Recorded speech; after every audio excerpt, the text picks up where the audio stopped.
Yes. It's 72:1. It's in two versions, PDF and Word.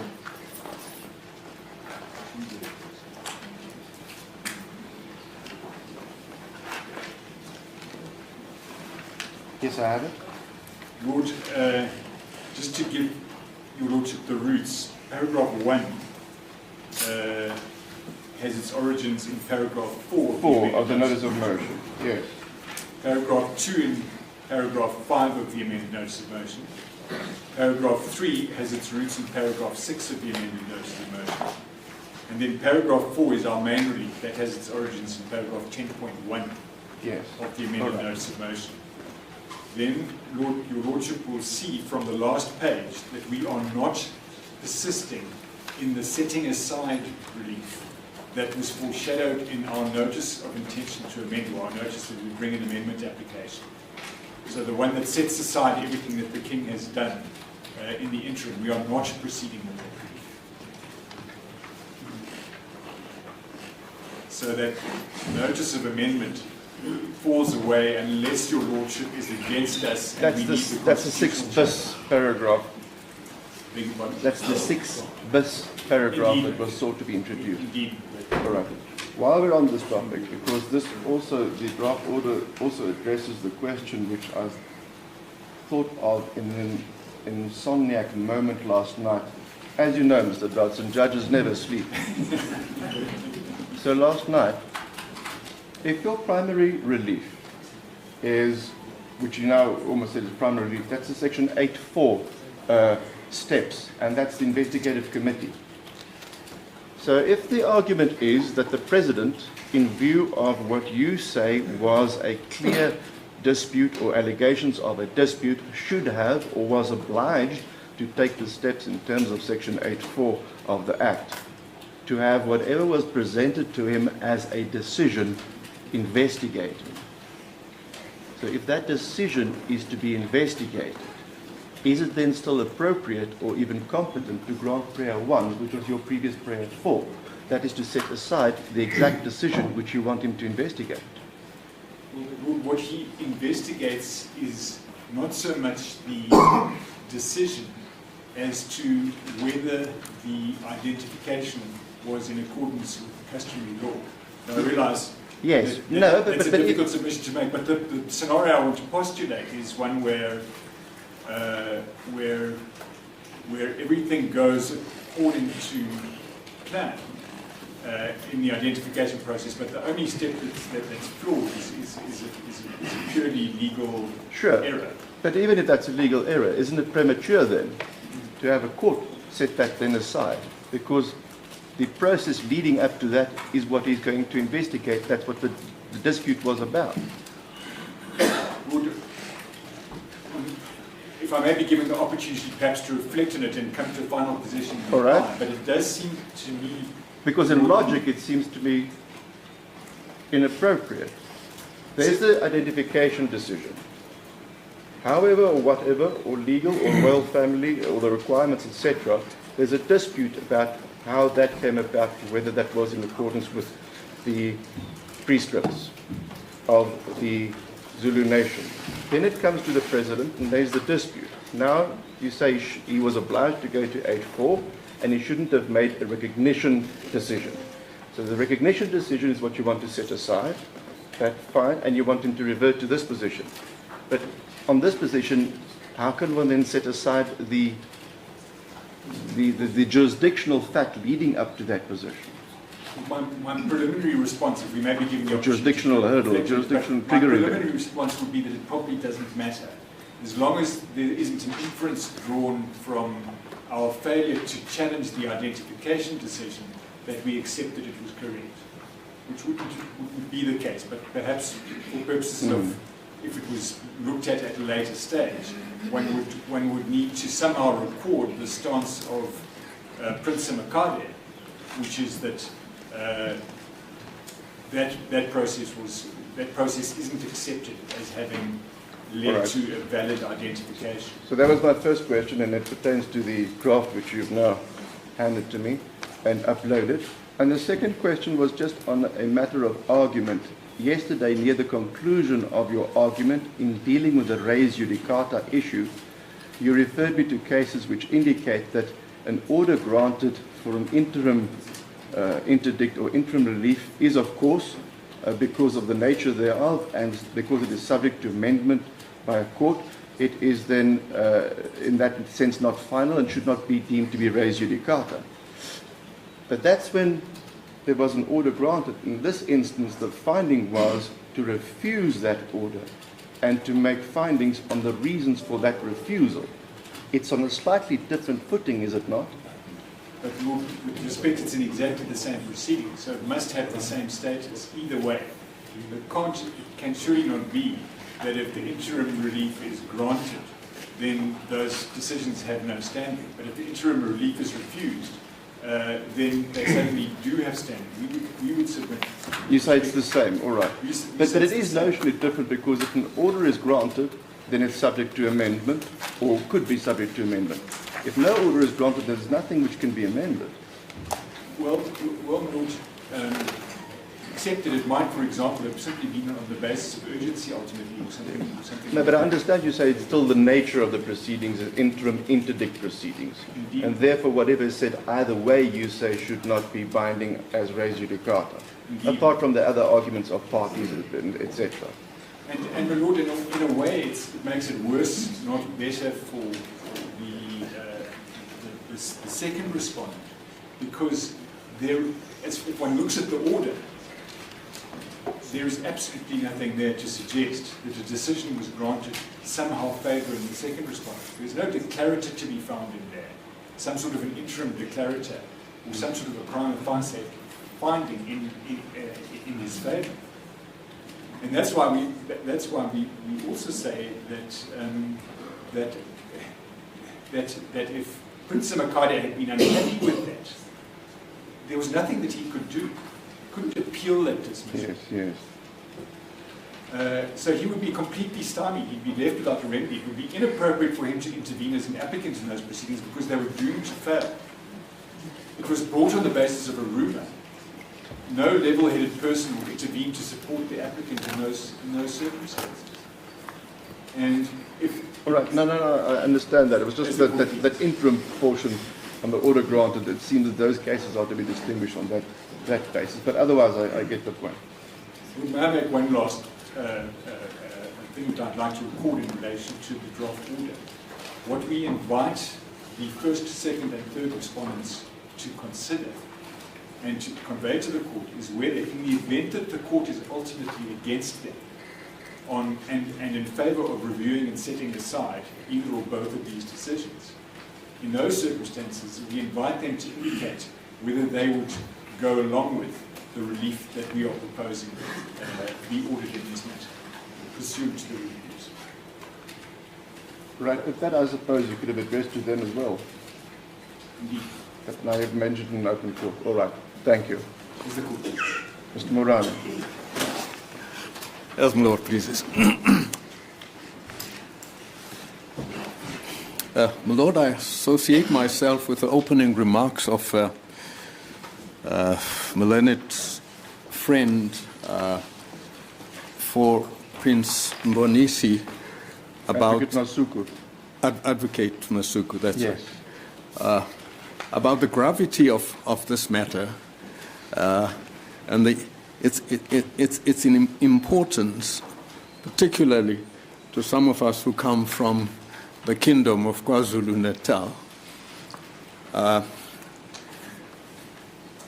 What has to be appreciated is that whatever decision the court makes will affect the lives of millions and millions of people in that province.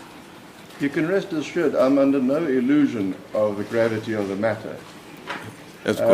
If I had been, then apart from the submissions made, the attendance at court also underlines that. Absolutely, my Lord. Yes. Yes. Well, my Lord, in making submissions on behalf of the President and the Minister of Copter in both matters, will make the following submissions. Firstly, I'll provide an overview of the main opposing arguments of the President and the Minister. Secondly, I'll deal with the status of Madondo AJP's High Court judgment and order, and also the status of Prince Mangosuthu Buthelezi. And thirdly, I'll deal with the President and the Minister's defense of res judicata or issue stoppel, and show how it is dispositive of the matter. And fourthly, I will deal with the merits of the applicant's grounds of review. And finally, I will deal with the appropriate remedy that this court ought to grant. There are obviously, Lord, certain submissions that pertain only to Prince Simakade, and will identify those during my address. Now, the President and the Minister oppose the applications for the following main reasons. Firstly, we submit that there was a valid identification of the King-elect, King Misuzulu, and a valid application in terms of Section 8(1)(a), Roman 1 and Roman 2, by the royal family before the President. And when I refer to these sections, my Lord, I'm referring to the Act, the Khoisan Act. Yes, yes. Yes. Secondly, we submit that there was no dispute lodged before the President in terms of Section 8, subsection 4 of the Acts. And there we underline in terms of that particular section.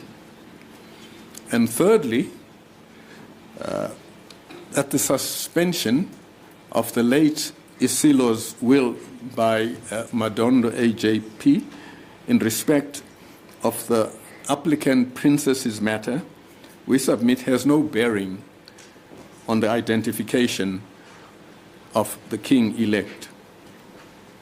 And fourthly, that there was no obligation on the President to cause an investigation in terms of sections 8 sub 4 and sub 5 of the Act.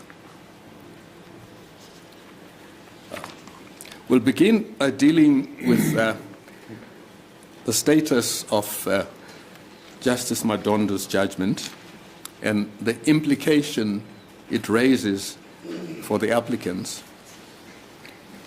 This is because, my Lord, should the court agree with our interpretation of that judgment, then the matter would be disposed of.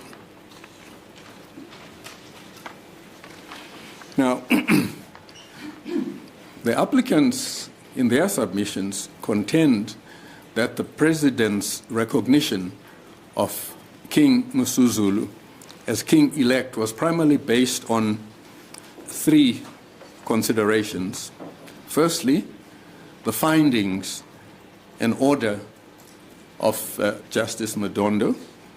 Secondly, the representations made to the President by Prince Buthelezi. And thirdly, not through the identification by the royal family. Now, in respect of the judgment, the applicants also contend that it has no effect as it is subject to appeals in the Supreme Court of Appeal. We submit, Lord, that submission to a large extent is no longer valid, particularly if one has regard to annexures KM3, KM4, and KM5 to King Misuzulu's answering affidavit, to the effect that the princess's application for leave to appeal before the Supreme Court of Appeal under case 2571 of 2021 has since lapsed and also was withdrawn by consent.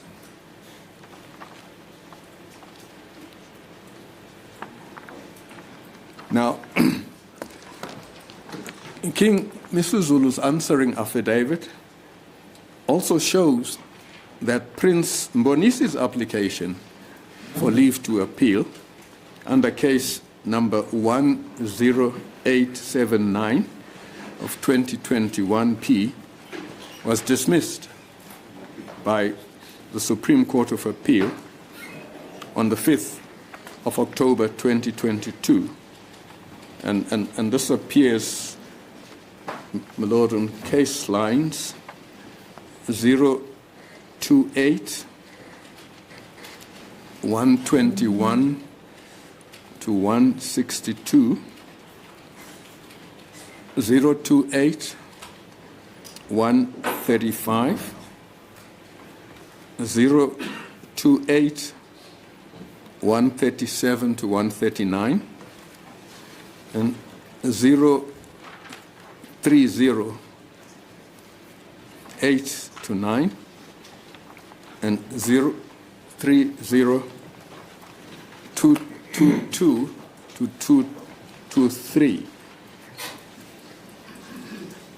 The only matter that remains before the Supreme Court of Appeal is the application to reinstate the lapsed appeal of Queen Sibongile and the appeal.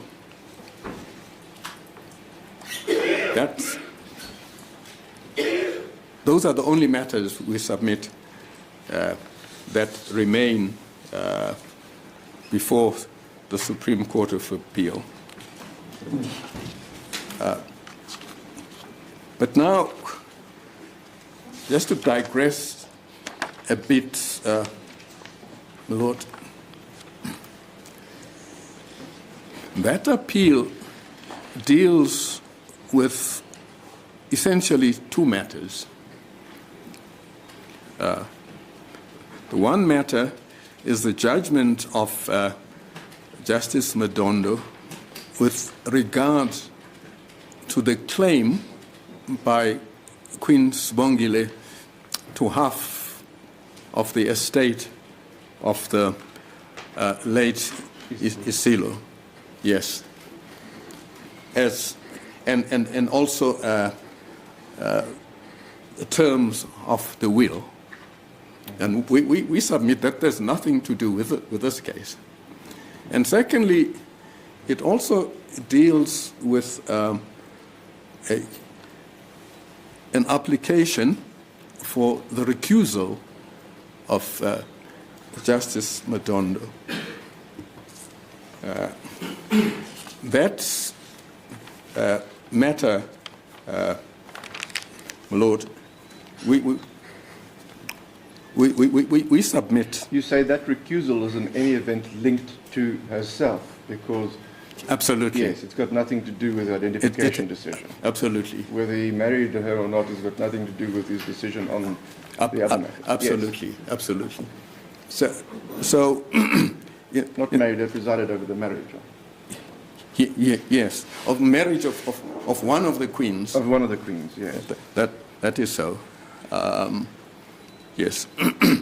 we submit that wouldn't oust a submission or a claim of res judicata and the finality of the judgments and orders of Justice Madondo with regard to the issues that are before your Lordship? Yes, because res judicata is linked to a cause of action, so this is a separate cause of action. Absolutely. And facts and law relating to specific issues. Yes. Now, to continue with my submission, the President agrees that he was guided by the judgment of Justice Madondo, where it was expressly found that the royal family had in fact identified Prince Misuzulu as the successful king-elect. We submit that there was no appeal against Justice Madondo's judgments and findings on this particular point in the SCA. And we submit that it remains valid. Now, it's common cause that the judgment of Justice Madondo was handed down on the 2nd of March 2022,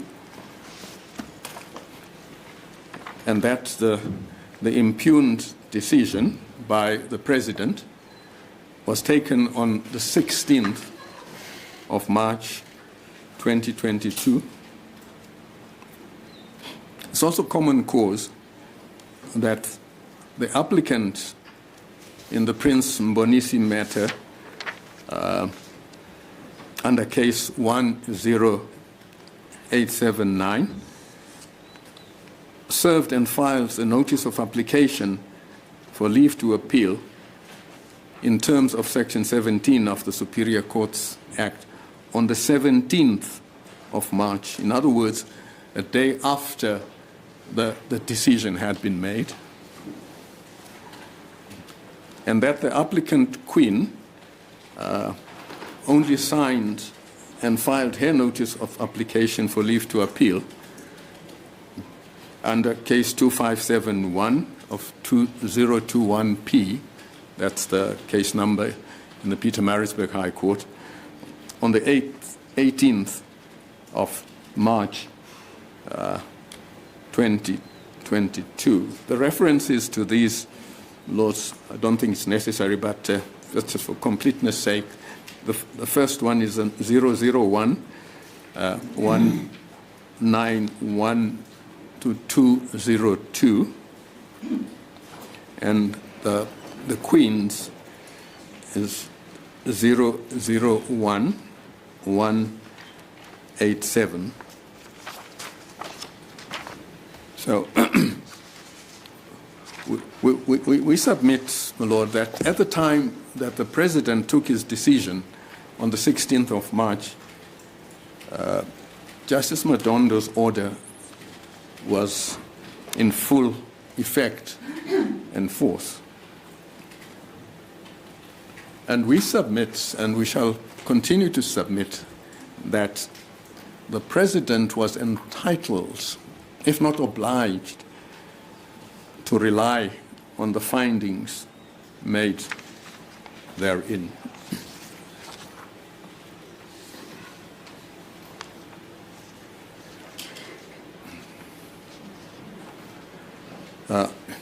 In the judgment of 8th Secondary School Governing Body, such the Western Cape High Court refused to review administrative decision, having in our submission correctly held that, and I quote, there can be no dispute that Section 18(1), that is of the Superior Courts Act, had the effect of suspending the execution and implementation of the administrative decision when applicants lodge an application for leave to appeal the order of the court, a court dismissing the application, and we refer to... Yes, you mean the decision still stands, irrespective of litigation, which refused the review thereof, the decision still stands. Absolutely. And if you file a leave to appeal against the refusal of the review, it doesn't impact on the decision itself? Not at all. Not at all, my lord. Yes. Now, now we submit, therefore, that both prayers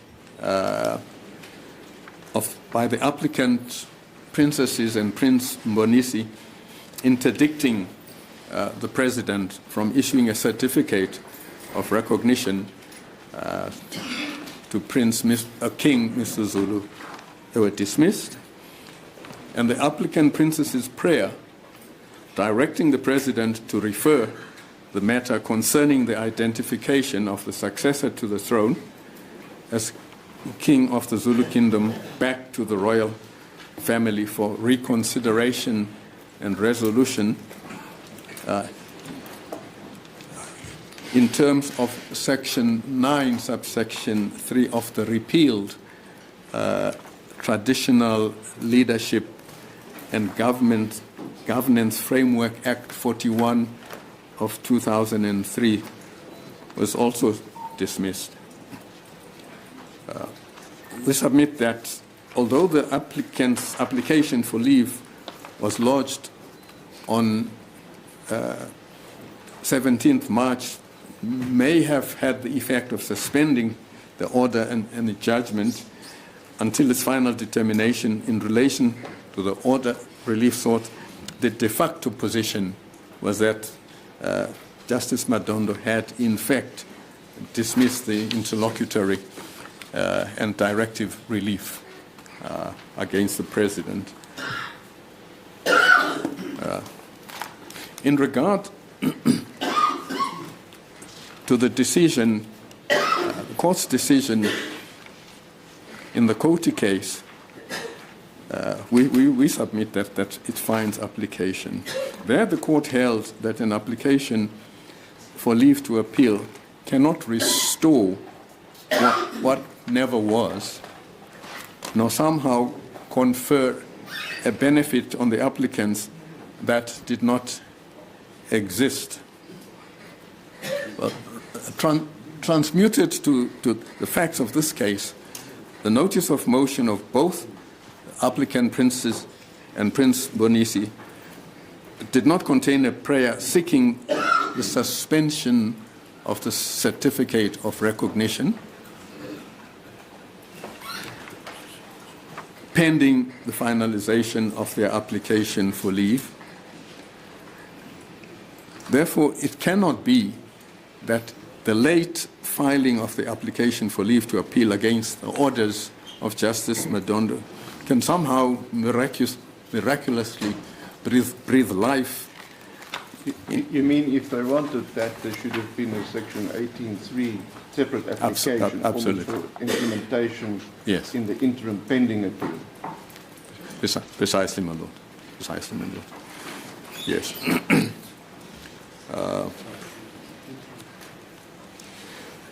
And we submit finally on this position that the correct approach is that found in the SCA case of Snow Delta, we refer to it in our heads, where it found that, and I quote, an order for the dismissal of a claim or application is not suspended pending an appeal simply because there's nothing that can operate or upon which execution can be levied.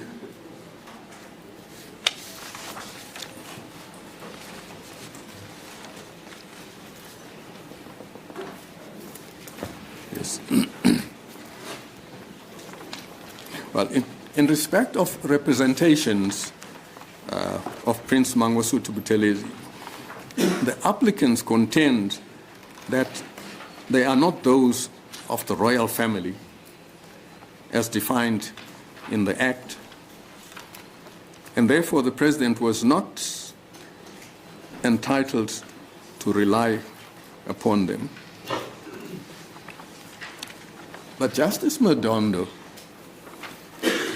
relying on evidence that was before him, in particular, Lord, the affidavits of Prince Buthelezi, found that Prince Buthelezi was the only person authorized to convene meetings of the royal family, qua Prime Minister of the Zulu nation, and that no other person had ever convened such a meeting in the past.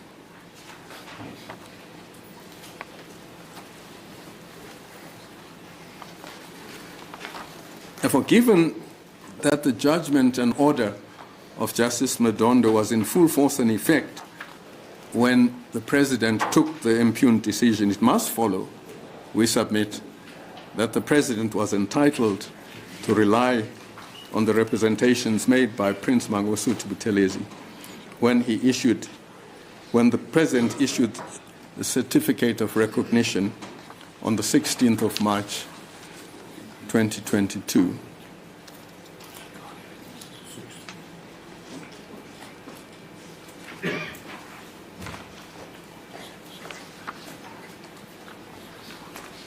Therefore, we submit that the President's reliance on the judgment and the representations in taking the impugned decision to issue the certificate of recognition to Prince Misuzulu was valid. That's our submission. Well, in any event, we submit that in the light of the fact that Prince Mbonisi's applications for leave to appeal were dismissed, and the appeals of the princesses were lapsed and were withdrawn by consent, we submit that the point has no substance.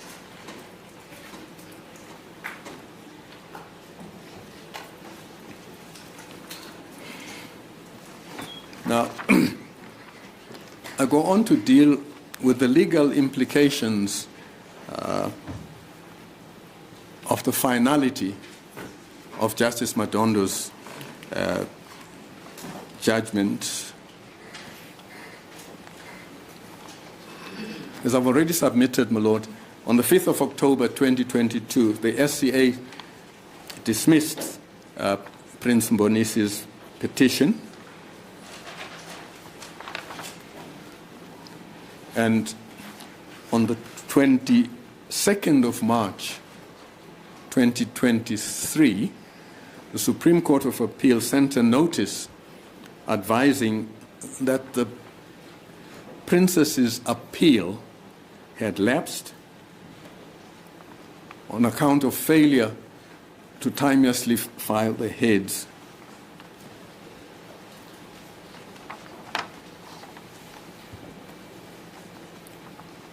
Just to revert to the grounds on which the SCA dismissed Prince Mbonisi's application for leave to appeal, the grounds were that there's no reasonable prospect of success in an appeal, and there's no compelling reason why an appeal should be heard.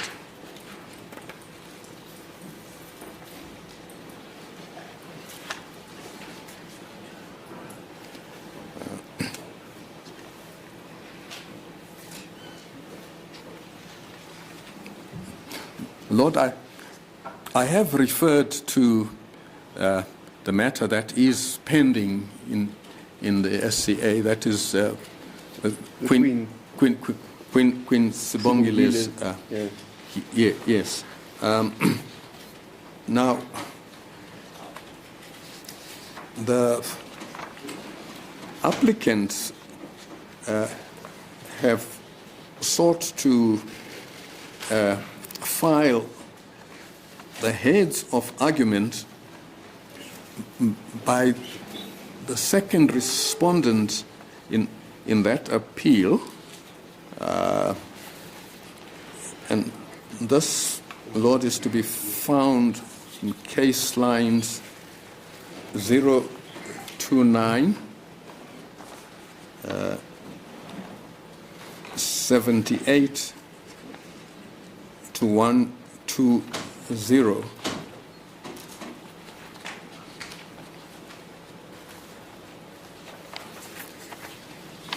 And the recusal issue is dealt with within those paragraphs. On page 34 of those heads. That is so. Paragraph 111 up to 114.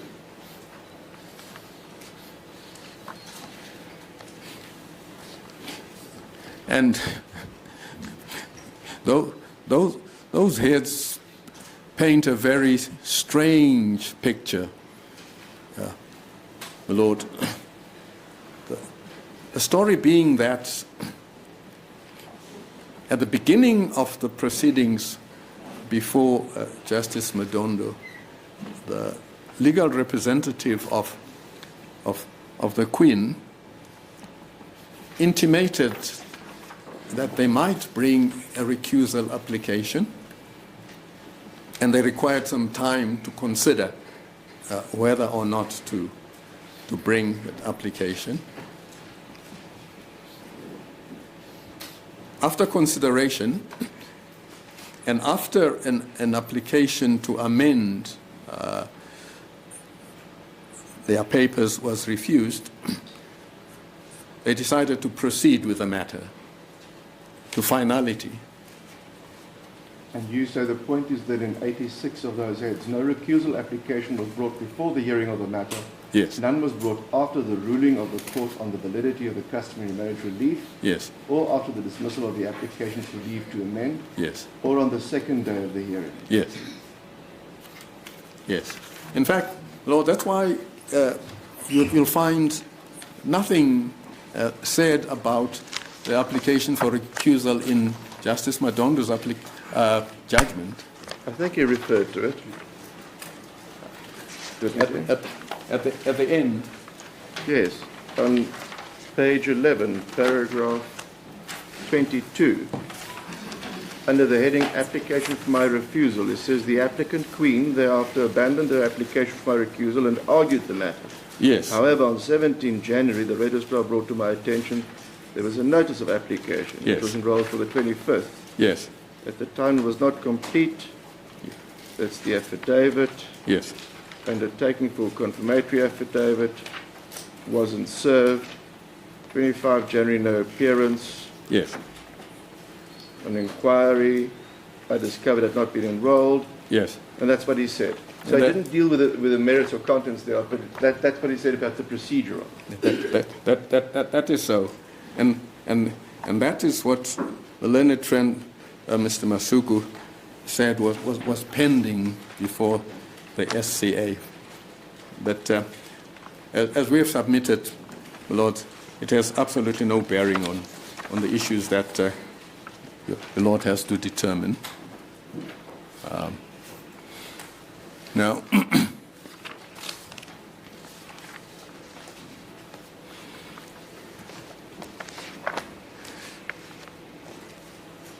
You mean both procedurally and on the subject of it? yes. It was the presiding over a marriage of a Queen issue. It wasn't related to the identification issue. Yes. And Yes. there wasn't an application for recusal to say that AJP, because you presided in that matter, you can't hear the royal family's decision or not. Absolutely. Absolutely. Yes. And this also appears, Lord, in the judgments in respect of the leave to appeal, application for leave to appeal, case lines 03069.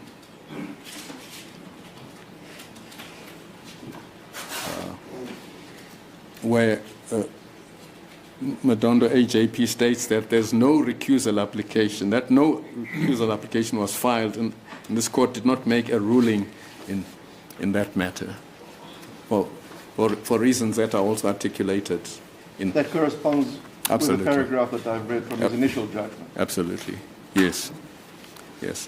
Now, now we submit, Lord, that all this conclusively means that Madondo's P's judgment is not the subject of any appeal. It has never been overturned, and we submit that it is final. Can it be final against those who weren't part of the proceedings before him? Yes, and both applicants were parties. In the application before him? Yes.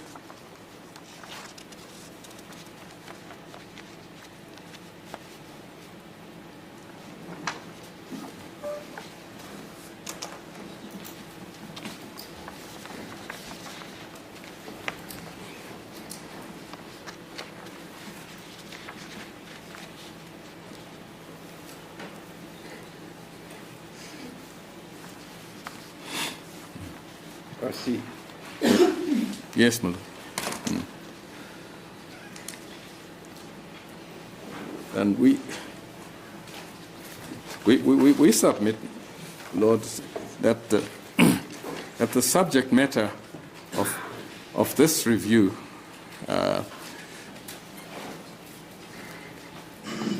is res judicata. Alternatively, it is subject to issue estoppel. The question of succession to the throne was a discrete issue in the consolidated application before Justice Madondo. And the questions that he had to determine included, and I quote, whether Prince Misuzulu was legitimately and appropriately identified and nominated as successor to the late Isilo, and whether there was any dispute as to the Zulu kingship. Issues which are squarely before your Lordship.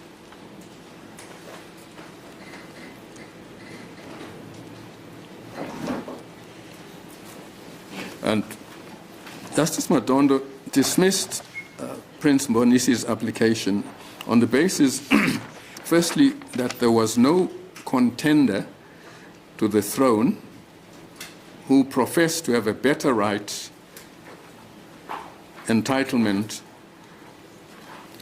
or title to succeed than at the time Prince Misuzulu. And that Prince Mbonisi had not made out a case that the identification of Prince Misuzulu as the successor to the throne was not in accordance with Zulu customary law and customs and the provisions of Section 8.1 of the Act, read with Section 17 of the KwaZulu-Natal Act. And this appears, Lord, in the High Court judgment, case number 10879, that is a case brought by Prince Mbonisi. And this appears case lined 001. Well, just give me the reference to the paragraph number in the judgment.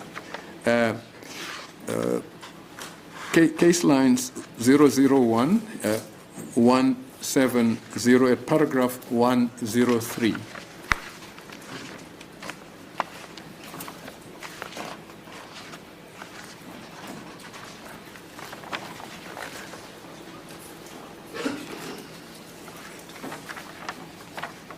Yes. Yes.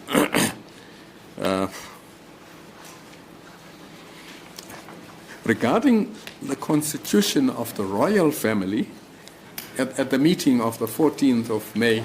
Sorry, if I may interrupt you. Yes, ma'am.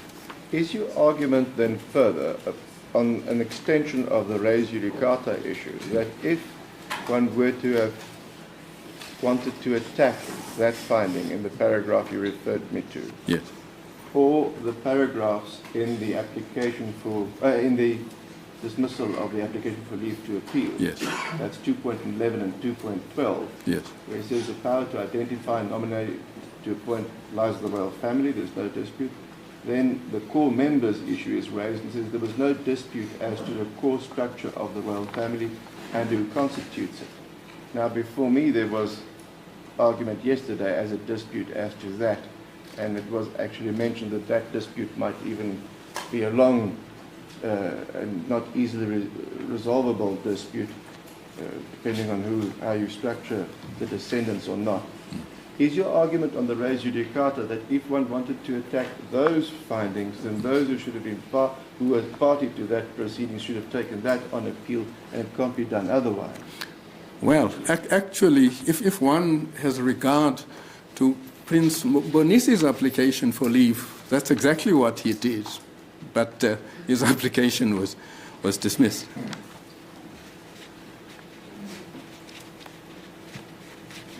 And his application is in the papers before you.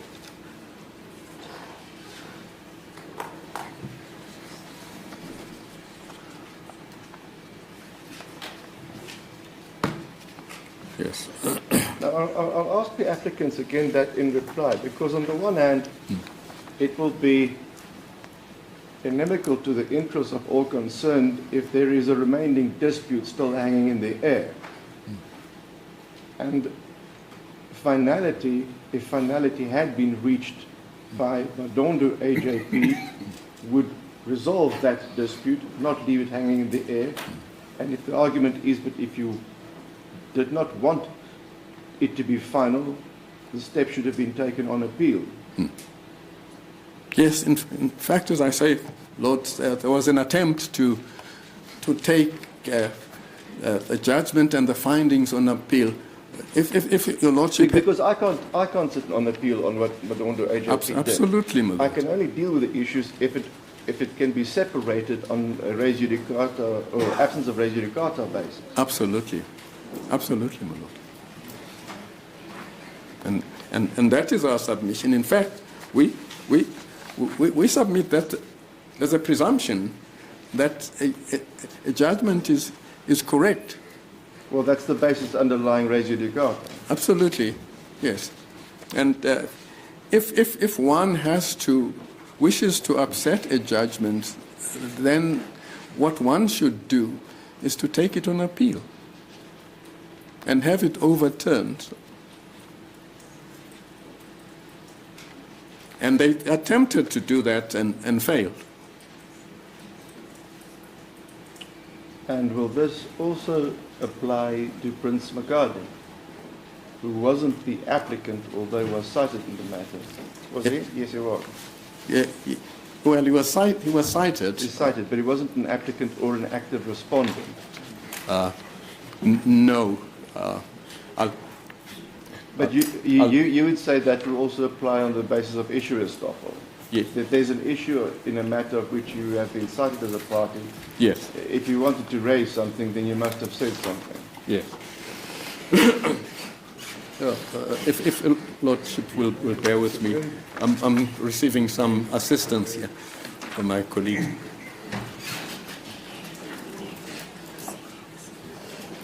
Yes.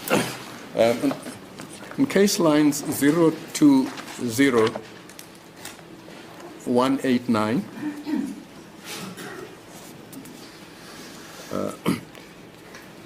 Prince Simakade actually deposed to a confirmatory affidavit on the 20th of May, 2021.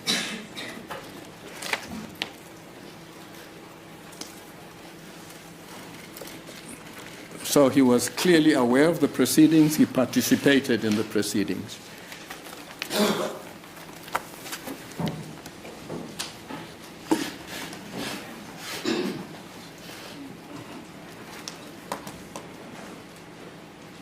Yes. May I proceed, my Lord? Yes, certainly. Thank you. Yes. Now, I was just about to say that regarding the constitution of the royal family at the meeting of the 14th of May 2021, Justice Madondo found that there had not been any genuine dispute as to the core structure of the royal family, and that a feeble assertion had been made that the royal family meeting was attended by persons who were not members of the Zulu royal family. He further... Yes, he dealt with that very briefly in his Yes. decision on the application for leave to appeal. He says, but it matters not. If there are extras, it doesn't invalidate if those who are entitled to make the decision are present. Precisely. As I understand his judgment. Yes, no, we submit, Lord, that is the proper way to understand his judgment. Yeah. And just to digress a bit, we are dealing here with a judge who is steeped in Zulu culture and custom. And we are dealing with Prince Mangosuthu Buthelezi, who was, according to all versions, the custodian of all that related to the custom. If one wanted to know what the custom is, one would have asked him in life then. That's how it was presented in his affidavit. Absolutely. And that was accepted by Justice Madondo. So, Lord, we have to be careful before we dismiss, firstly, what Prince Buthelezi said and what Justice Madondo found. Justice Madondo further found that applicant princesses and Prince Mbonisi had not made out a case that some of the people who took the decision to identify and nominate Prince Misuzulu as the successor were not members of the Zulu royal family. Now, regarding whether there was a dispute to the kingship, Justice Madondo found that both Prince Mbonisi and the applicant princesses did not dispute the entitlement of Prince, as he was then, now King, Misuzulu, to succeed to the Zulu throne, and to quote, no such dispute was raised at the meeting or subsequently thereafter, and that it was common cause that there was no contender to the Zulu throne.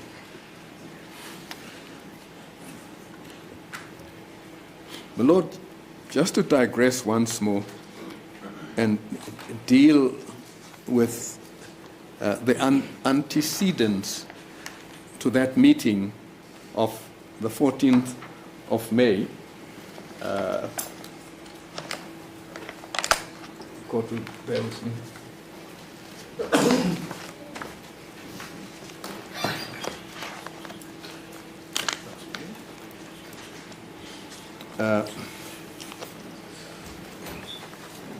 Lord, if is that the 7 May meeting? No, my Lord. This relates to a letter which was addressed to the Prime Minister, Ndunankulu, and Prime Minister of KwaZulu, Mtwana wakwaPhindangene, Mangosuthu Buthelezi, and members of the royal family. It's dated the 23rd of March, 2021, and it's found in case line 042, page 251. It's a letter written and addressed to the persons I've mentioned by the late Queen Mandombi. says, Your Excellencies, successor to His Majesty the King, the task that befalls me weighs heavily. I'm sorry, Mr. Muranga, just give me that reference again, the one which you got. Yes, it's 042. In which application? Prince Simakade. I beg your pardon. Prince Simakade, yes. 042? 251. 251, yes.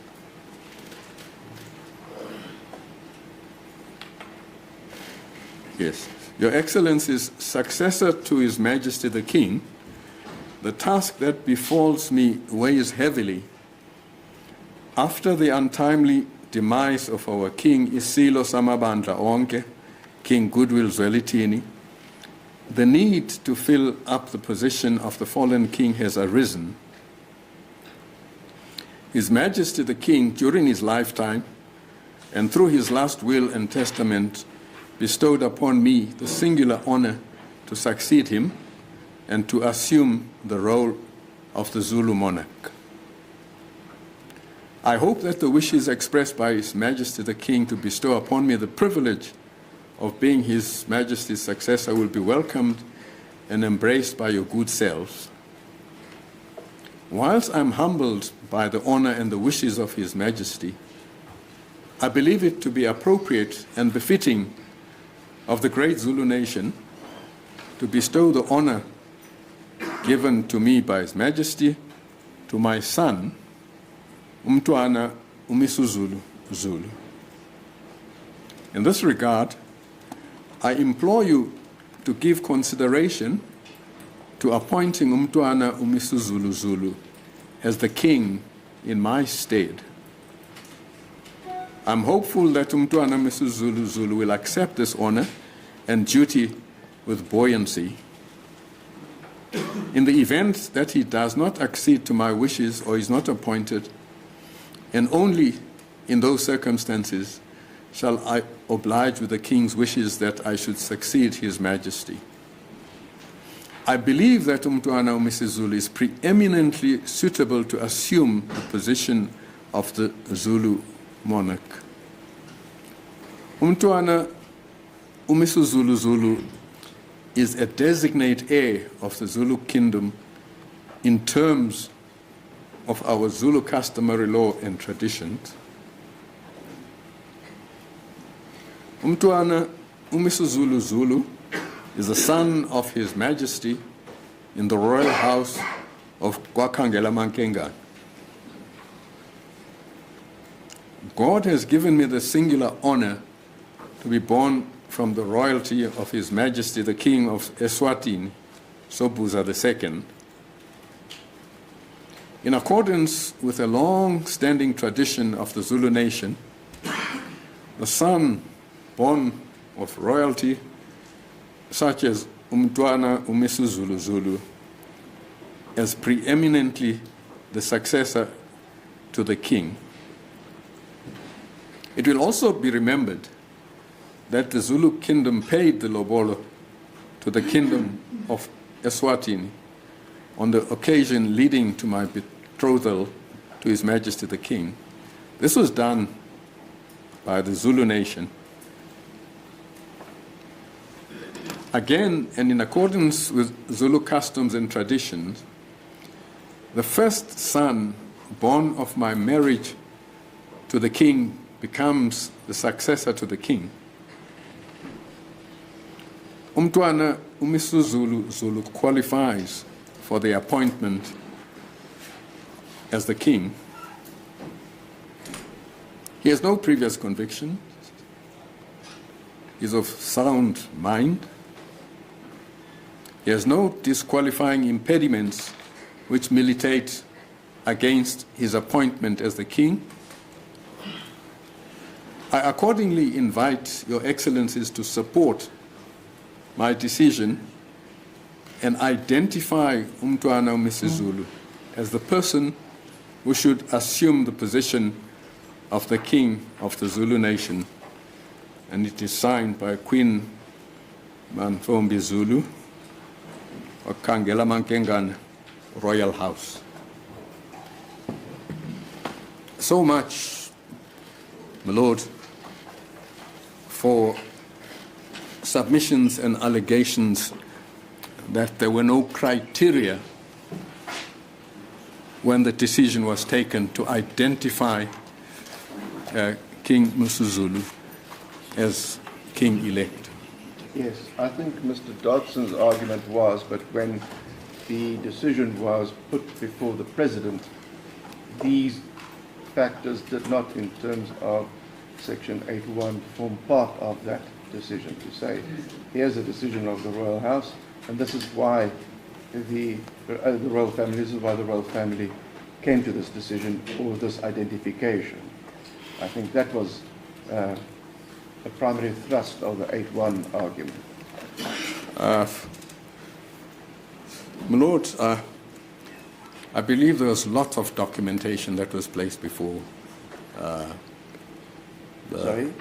There was lots of documentation which was placed before the President. The President. Yes. Yes.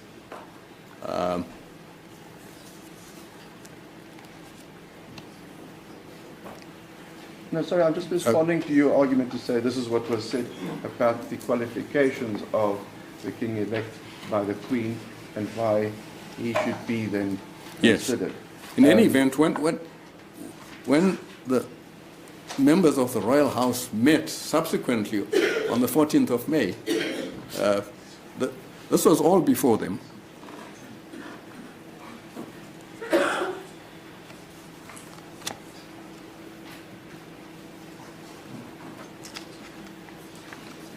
Yes.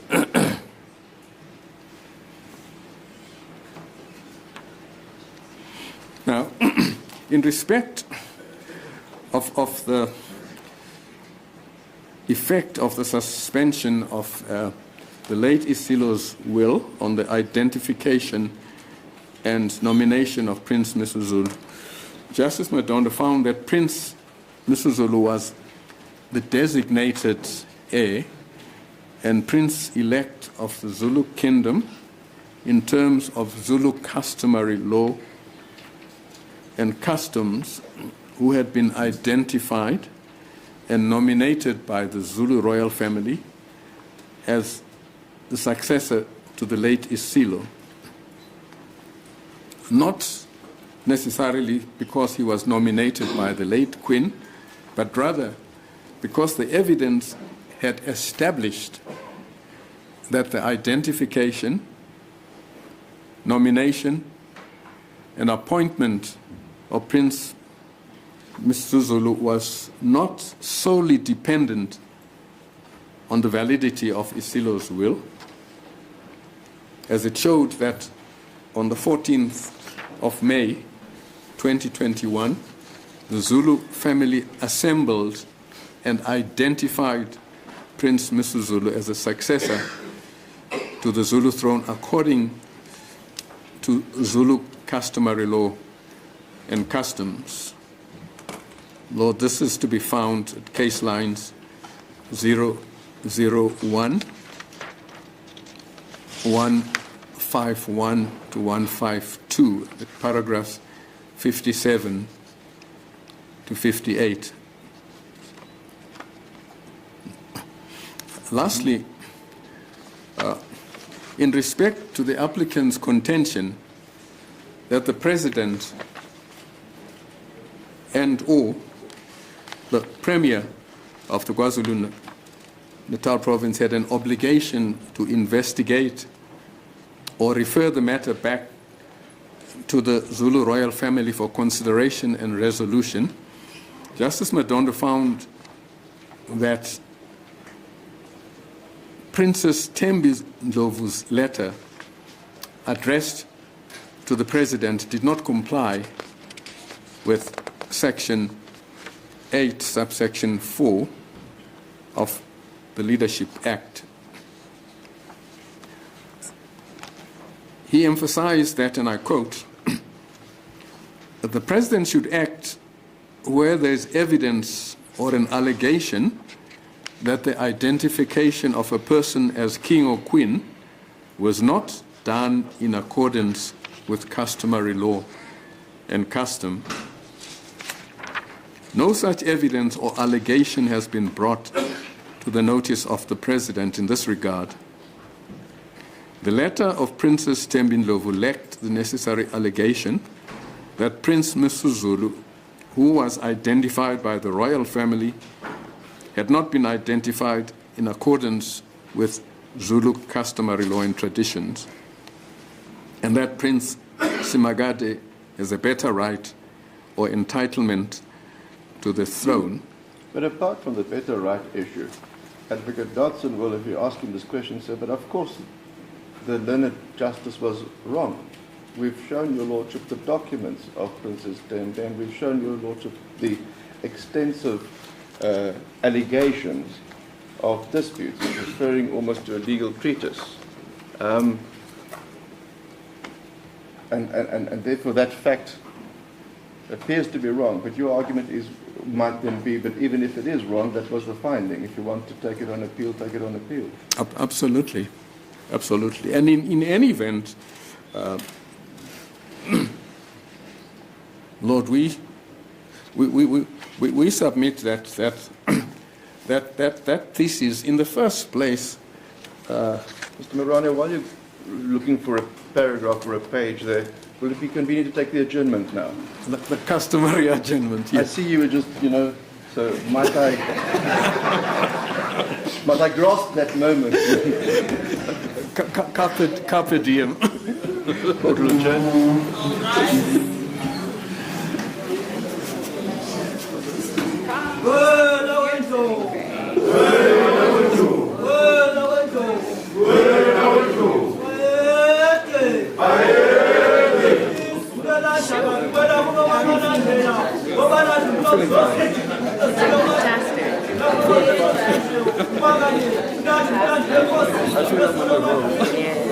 I think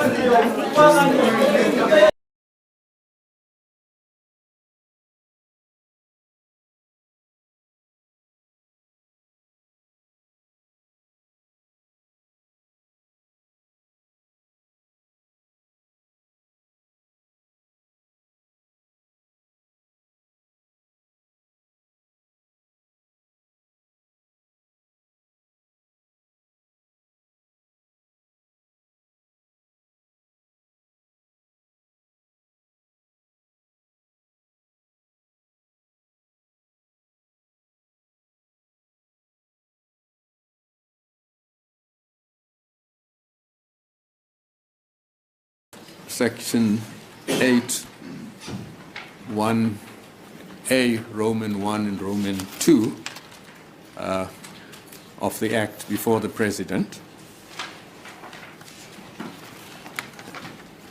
And we submit that the matter is res judicata. And on the merits, we submit that the applicants correctly contend that an application for recognition by the royal family is a mandatory procedural and substantive requirement without which the President cannot lawfully exercise his power to recognize a person as king of a kingdom in terms of Section 8 of the Act.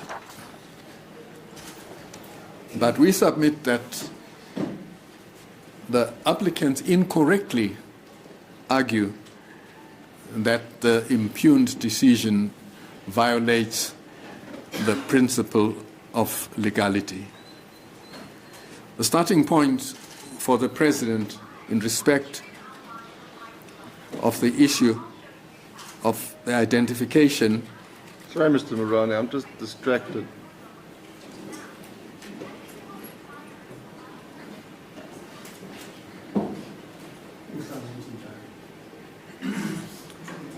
Thank you.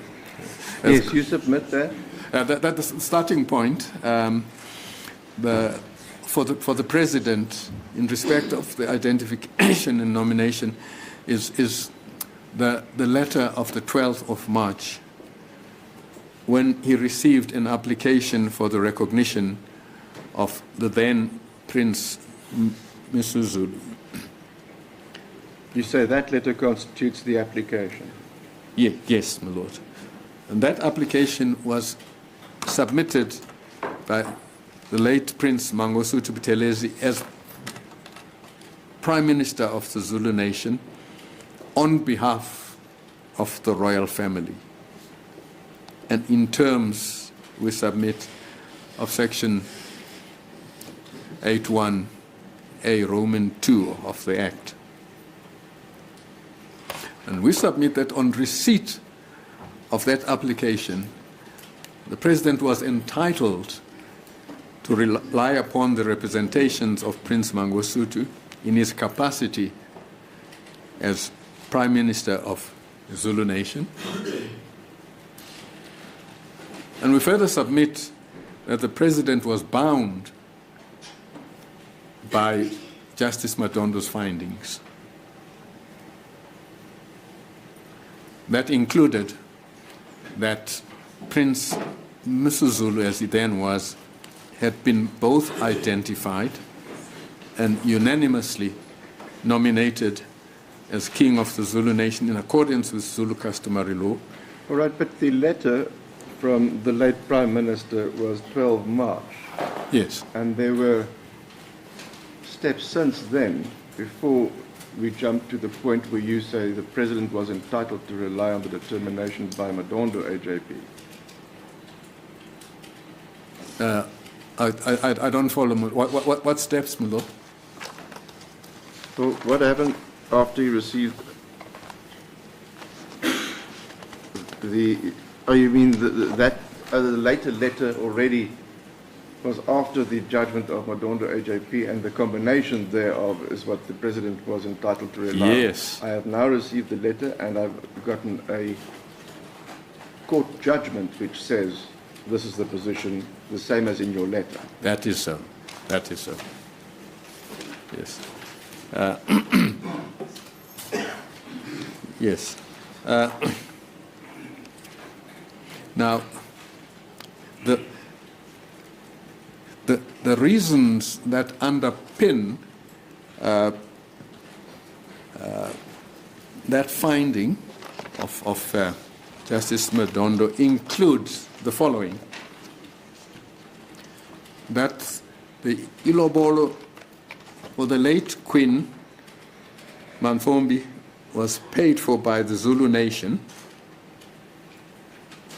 because she was the daughter born of a royal family. And Prince Simakade had disavowed any...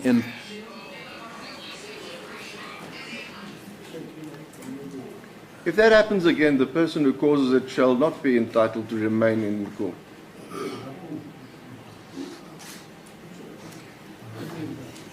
Secondly, my lord, sorry for the interruption. My lord, please. Secondly, that Prince Simakade had disavowed any entitlement to the throne. Prince Buthelezi, who was judicially recognized by Justice Madondo as the only person authorized to convene such meetings of the royal family, advised the President of four things. Firstly, that the Zulu royal family had recognized Prince Misuzulu as successor to the throne in accordance with Zulu customary law and traditions. Secondly, that the recognition took place at the 14th of May 2021 meeting. It was unanimous. No query was raised, and no grievances were lodged. And thirdly, that the announcement of the succession of Prince Misuzulu to the throne was not unexpected. as it had been understood from the time of the late king's marriage to the late queen, that the king's heir would come from the house of Queen Mantfombi.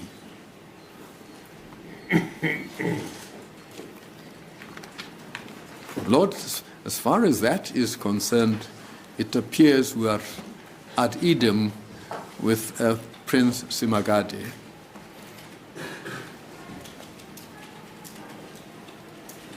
Although he identifies himself as the correct son and not King Misuzulu. Yes. And fourthly, on the 29th of September 2021, the royal family convened at Kwakangela Mankengan and took several resolutions which were attached to the recognition application recognizing the then Prince Misuzulu as king. And this appears, Lord, at case line 020198. That's part of the Rule 53 record. Because in accordance with the provisions of Section 3 sub 2A and B of the Act, the application for recognition must be accompanied by a resolution of each traditional council referred to in Section 1 subsection B of the Act. We submit that that requirement was complied with.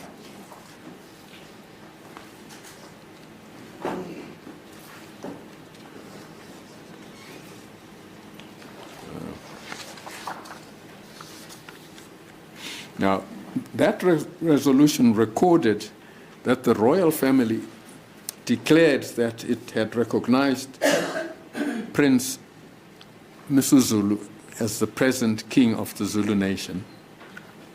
We submit, Lord, that the decision was therefore valid and did not violate the principle of legality.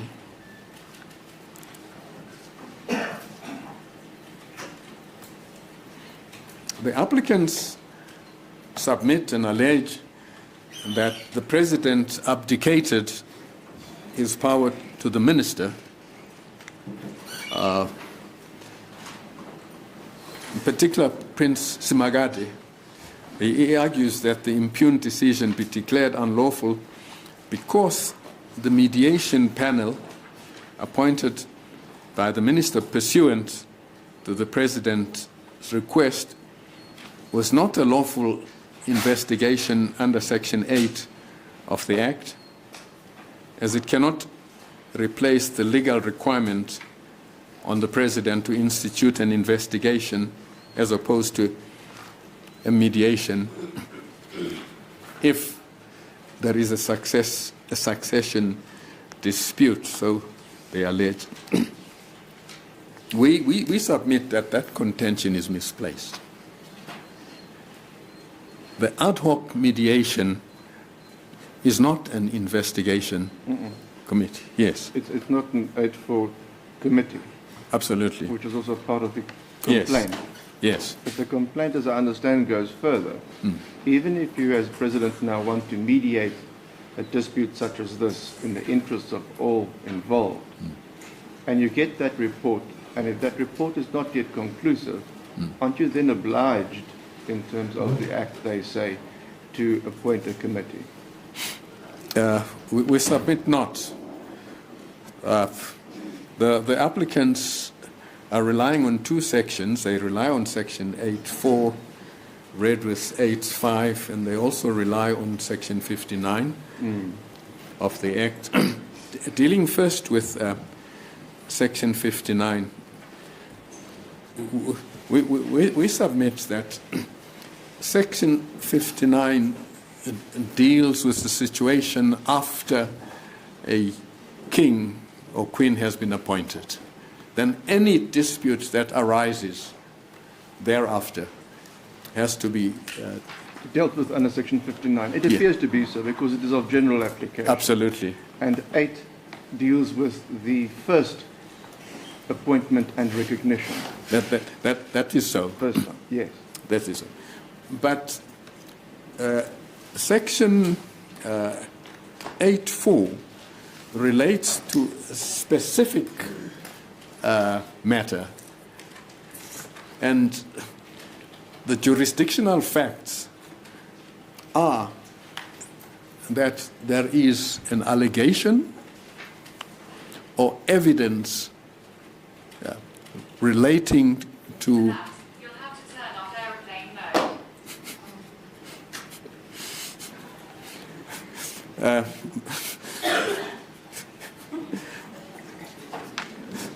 Lord, I suggest the attorney then takes the instruction and not just to turn off airplane mode, but to turn the phone off completely.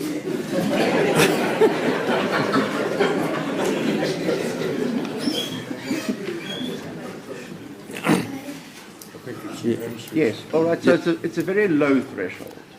If we put aside the issue of evidence, it's a low threshold. If there is an allegation of a dispute, if someone comes to say, look, it wasn't the Corwell family, it wasn't a decision, there wasn't a nomination, it was purely an announcement by the late Prime Minister, it's an allegation of improcedural or without outside the customs decision. So it's a low threshold, and then Mr. Dodson and Mr. Masuku said, and that's been met. with respect, we disagree. We disagree. Because in terms of Section 8, subsection 4, it has to relate to something that was not done in accordance with customary law or customs. If it's just a dispute about a certain preference, etc., it is not one that is done or is not done in terms of customary law and custom. In fact, that is a finding of Justice Madondo in the paragraph to which I referred, Your Lordship, 101, where, as I submitted, he comprehensively dealt with that situation. Case line 001169, paragraph 101. In that paragraph, he comprehensively dealt with the correct interpretation of Section 8, subsection 4, and Section 8, subsection 5.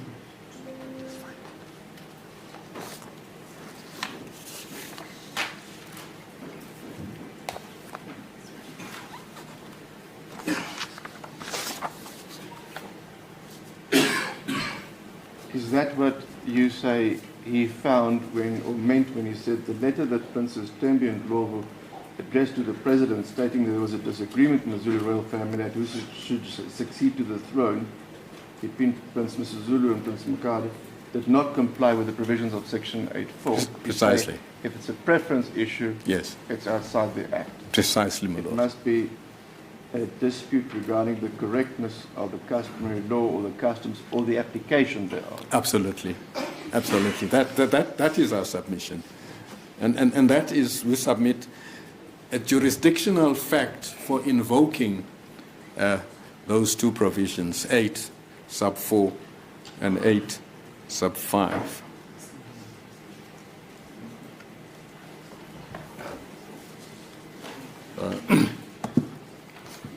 Where he says, there's no genuine dispute as to the succession of Prince Misuzulu, as he is in terms of the customary law and customs, the rightful heir to the throne. No one has disputed the correctness of the customary law and customs by which the name of Prince Misuzulu was raised and endorsed by the royal family. The applicant princesses and the applicant prince neither in their founding affidavit nor in their supplementary and replying affidavits have made any assertion that the appointment of Prince Misuzulu was not in accordance with Zulu customary law and traditions.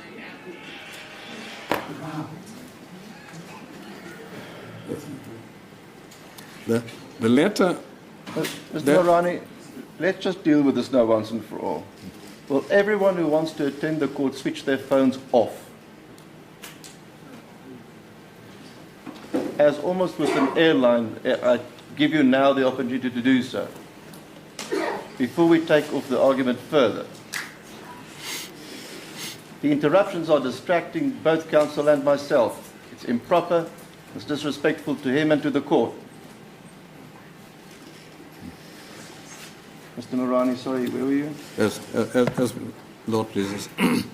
I said that the applicant princesses and the applicant prince, neither in their founding affidavit nor in their supplementary and replying affidavits, have made any assertion that the appointment of Prince Misuzulu was not in accordance with Zulu customary law and traditions.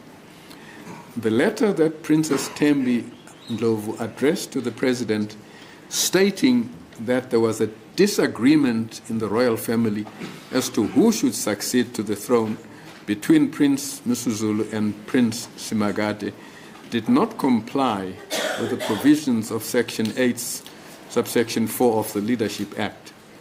The President should act where there is evidence or an allegation that the identification of a person as king or queen was not done in accordance with customary law and customs, quoting the verbatim of the Act. No such evidence or allegation has been brought to the notice of the President in this regard. The letter of Princess Thembi Ndlovu lacked the necessary allegation that Prince Misuzulu, who was identified by the royal family, had not been identified in accordance with Zulu customary law and traditions, and that Prince Simakade has a better right or entitlement to succeed to the throne. More so, it is common cause that Prince Simakade declined the nomination. As a result, he is not a contender. Even if he purported to accept the nomination, he could not have legitimately been identified, as he does not qualify in terms of Zulu customary law and customs. Prince Simakade's purported identification was accordingly doomed. The applicant has therefore failed to make out a case that there is a dispute about the successor to the throne on the basis of which the President or the Premier may investigate or refer the matter back to the Zulu royal family for consideration and resolution. Those are our submissions. Justice Madondo was correct in his interpretation of those provisions in the light of the evidence before him.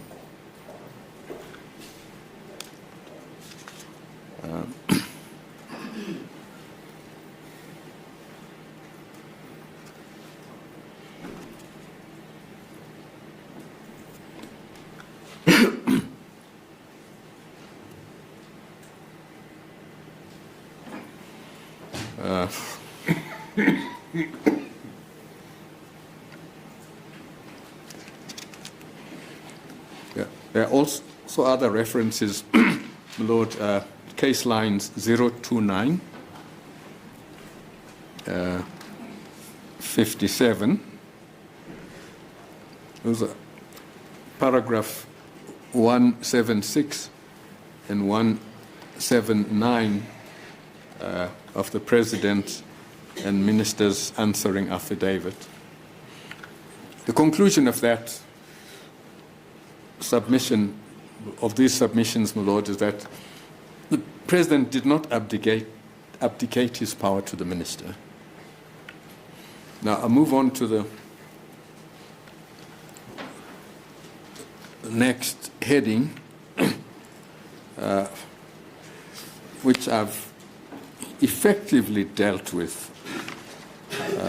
The heading, Lord, being that there was no dispute lodged before the President in terms of Section 8.4 of the Act. Yes, you've actually now addressed this by way of Judge Madondo's judgment.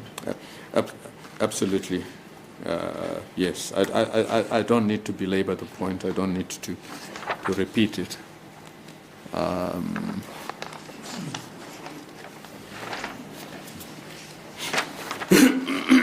Except, I suppose, to highlight my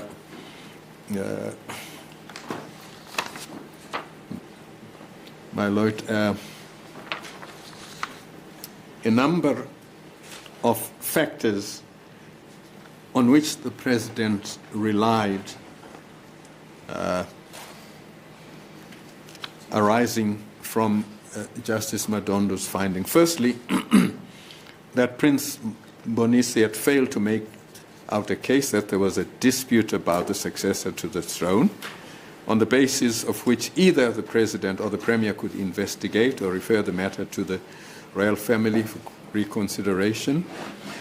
And that, secondly, both Princess Mangosuthu and the applicant princesses did not dispute Prince Misuzulu's entitled to succeed to the Zulu throne, and no such dispute was raised at the meeting or subsequently thereafter, and that it was common cause that there was no contender to the Zulu throne. This is case lines 01628 and paragraph 55 of our heads of argument, and that on the 11th of May, Prince Simakade had addressed a letter to Prince Mangosuthu Buthelezi requesting that the letter should be read out at the Zulu royal family meeting of the 14th May 2021. That's paragraph 56 of our heads, case lines 01628. The upshot of his letter was his disavowal of any claim to the throne or any intention to claim it.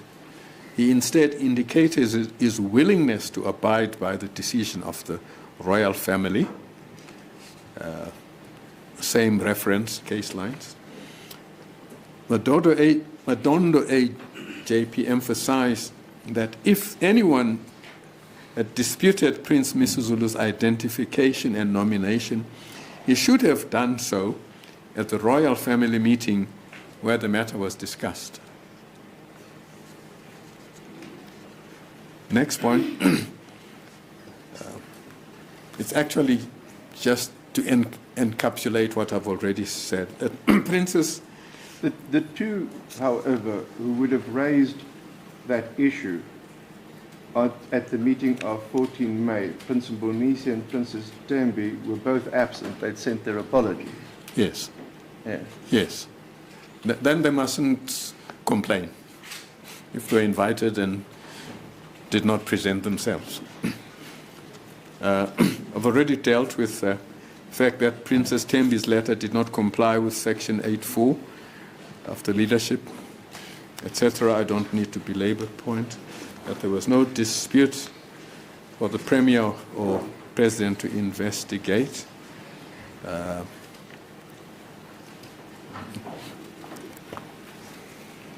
Just a reference to case lines 01643.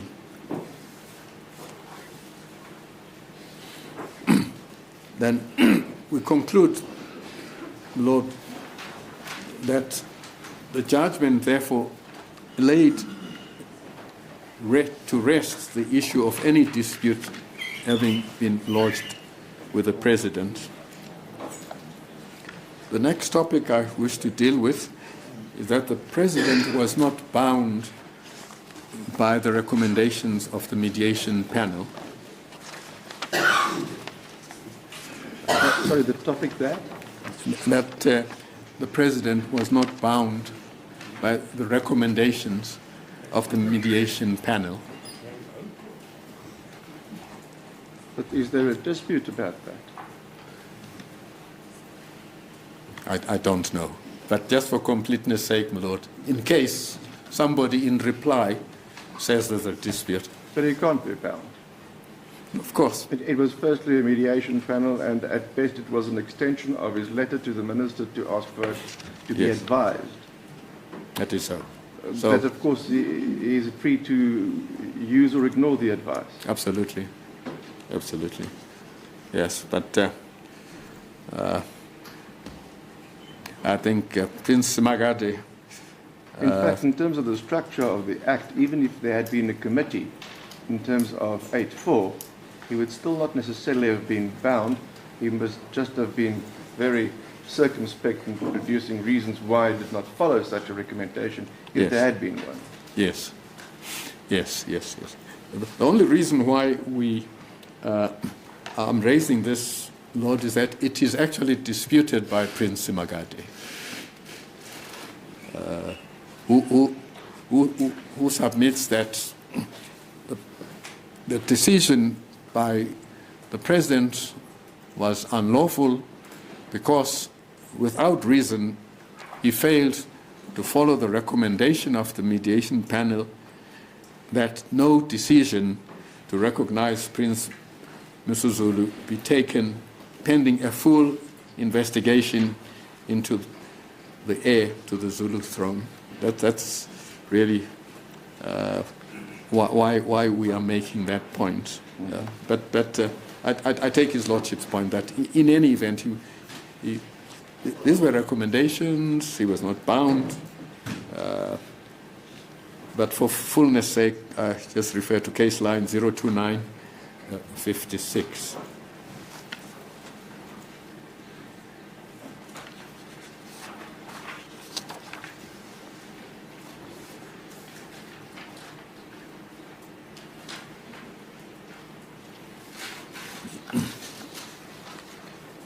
The next topic I'm dealing with, Lord, is that Prince Simakade was not entitled to a hearing prior to the impugned decision.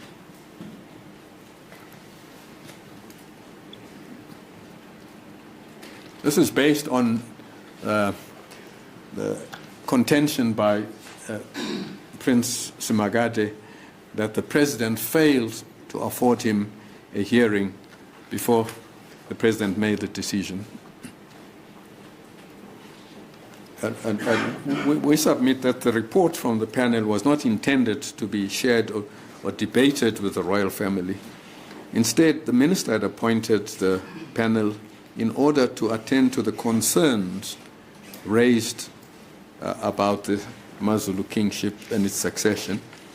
And they made recommendations. This was raised on the papers, but I can't recall Mr. Dodson actually pushing this point firmly as a separate ground for review. My Lord, the only reason we are raising this is because of what Prince Simakade said in his papers. He said in his papers, yes. Yes. So we don't want to be accused of not having dealt with these allegations. You say in his affidavit he said he was entitled to be afforded a hearing prior to the decision being made. That is so. Yes. Yes. Well, we conclude that the legal consequences of affording parties an opportunity to make representations or comments did not accrue to Prince Simakade. Therefore, the President's conduct did not amount to procedural unfairness, in that there's no provision in law that obliges the President to act in that particular manner.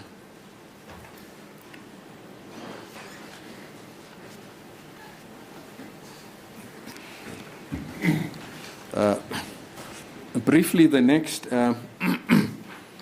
heading, Lord, which I don't need to belabor, is that the suspension of the late Isilo's will has no bearing on the identification and nomination of King Misuzulu. as I say, I don't need to belabor that, except to record that Justice Madondo stated that Prince Misuzulu was, quote, the designated heir and prince-elect of the Zulu kingdom in terms of Zulu customary law and customs, who had been identified and nominated by the Zulu royal family as a successor to the late Isilo, not because he was nominated by the late Queen, but rather because the royal family had identified and nominated him at the royal family meeting to be the successor to the Zulu throne, and no dispute had arisen in that regard. The next topic, my Lord, is I'm dealing with... At best, the late Isulu's will and the validity thereof might impact on the late Queen's appointment or not, and then whether she was a successor or then later only in the meeting found to have been appointed as a regent because the will was contested. But there's no reliance by Madondo AJP on the contested will as conferring a delegation to nominate. No. And in fact, I think he specifically states that issue is irrelevant. Yes. And yes. From the letter that you referred to in any event, it appears as if she made an independent nomination. Yes. That is so. Yes. Now, the next topic, my Lord, is that the President's decision was neither irrational nor arbitrary. Now, the applicants contend that numerous attempts were made by the first applicant, that's Prince Moniz, that's right, on behalf of the royal family to halt the formal recognition of the then Prince Misuzulu by the President, which they say were ignored by the President.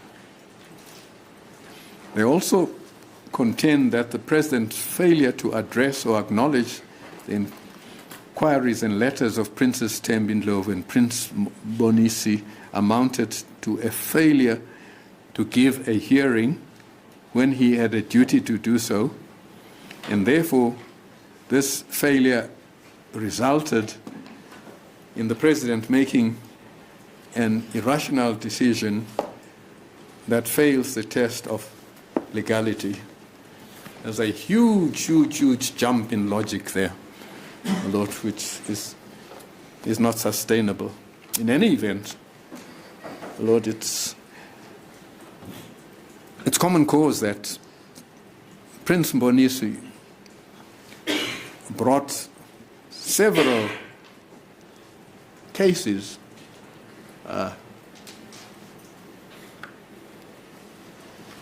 which he lost, all of them without exception. Even when he tried to appeal to the Supreme Court of Appeal. So we submit that in this regard, the evidence showed that the President received the letter from Princess Thembi on the 3rd of June, which was found to lack insufficient allegations and evidence to constitute a dispute in terms of Section 8, Subs 4, as found by Justice Madondo. One matter which we wish to draw your Lordship's attention to is that the document which was handed up yesterday by my learned colleague, Advocate Dodson, that particular document was never received by the President or the Presidency in that form. Is it this document? If you say in this form, was it received in a different form? Because she refers to it in a letter. Yes. When it's alleged that it was sent, apparently it was sent in this form with the coat of arms, etc. And it's. But let me just get your submission clear. Yes. Was the letter annexed to her letter sent to the President? And if it was, is the question then simply was it in this form or in a different form or in an unclear form? Firstly, Lord, it was not received on the 28th of May. Let me put it that way. All right. When was it received? On or about the 3rd of June. And right, so this letter, yes, perhaps in a erroneous form, with the coat of arms imposing on the letters, you say was sent, was received not on the day, the date thereof, but on the 3rd of June. Yes. All yes. right. And the reason for that, Lord, is that it has a wrong fax number, firstly, and a non-existent email address. If it was sent separately. I beg your pardon. If it was sent separately. It was, yes. Yes. Yes. But if it was sent as part of a letter, as an annexure? At a later stage, yes, my Lord. But not in But what's the point then? The point is he didn't receive it in this form at this date.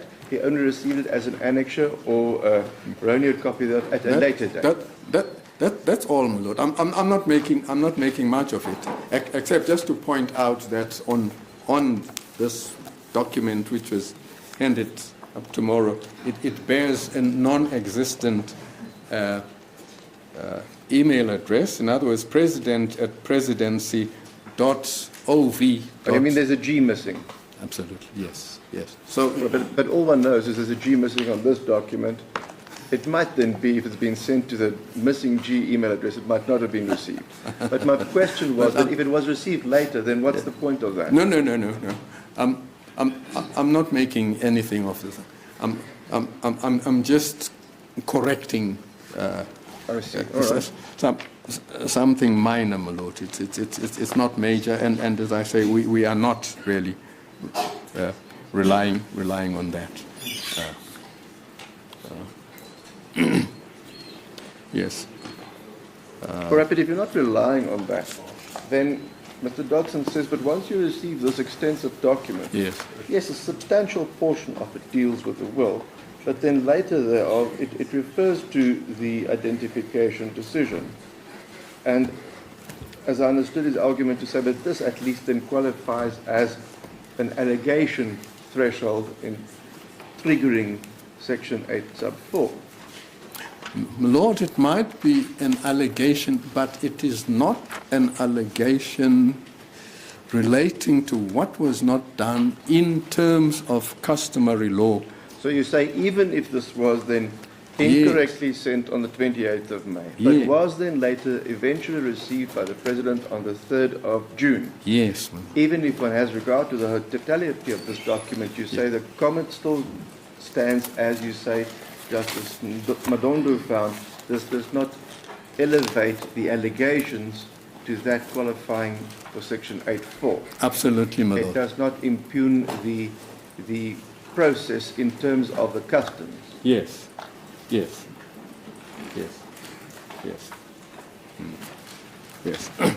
Yes, you said yes, but your junior also pointed to something. Are you saying yes to me or yes to her? But is that how I must understand the submission? To both of you. To both. Right. So I understood the submission then correctly. Absolutely, my Lord. Yes.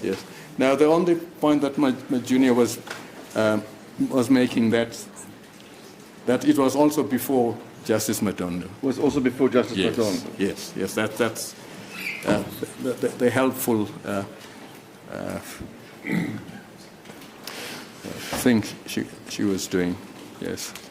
Yes, so that's a further extension of that submission, so that even though it was not received on 28th, it was received on the 3rd, it was before the President. But it was also considered by Justice Madondo. We came to the conclusion that even this and Princess Thembi Ndlovu's concerns did not meet the threshold. Absolutely.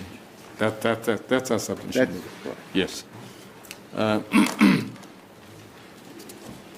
Yes.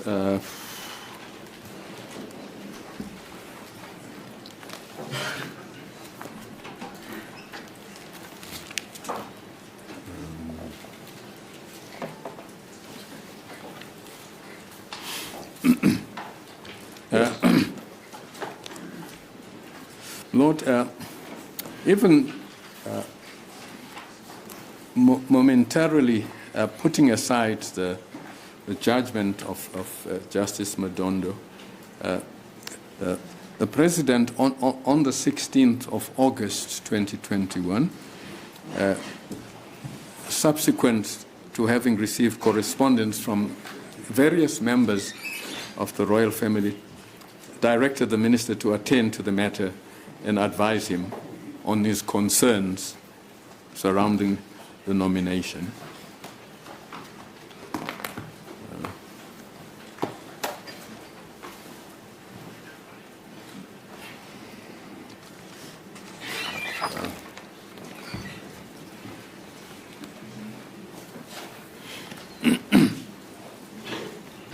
Lord, with regard to Prince Mbonisi's letter addressed to the President dated the 21st of February 22, it must be noted that this was received 3 days after the minister had advised the President to firstly wait for the court cases to conclude before proceeding with any other action. And the advice also was that what needs to be done will be much clearer after the judges have pronounced on the issues challenged. In other words, what the panel and the minister advised was that these issues will be much, much clearer after there's a judgment by the court. And this is to be found, my Lord, in case lines 026, 46.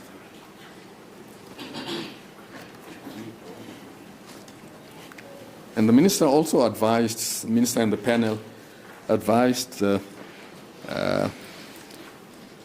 President to closely monitor the judgment on the interdict against Prince Buthelezi and the king-elect from purporting to have a king in place in the midst of contestation and dispute challenged by the backers of another nominee.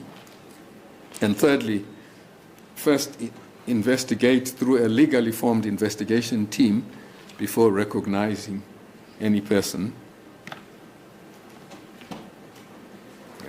Well, with regards to Prince Mbonisi's letter dated the 9th of March, notwithstanding that it was received subsequent to the handing down of Justice Madondo's judgment, we highlight that that letter specifically advised that, and I quote, for as long as there are legal proceedings over the validity of the meeting of the 14th of May 2021 and the selection or identification of Prince Misuzulu, Zulu, the President should not endorse any application and submissions made to him by anyone in terms of Section 81A, Roman 2 of the Act for the recognition of a person as king of the Zulu kingdom.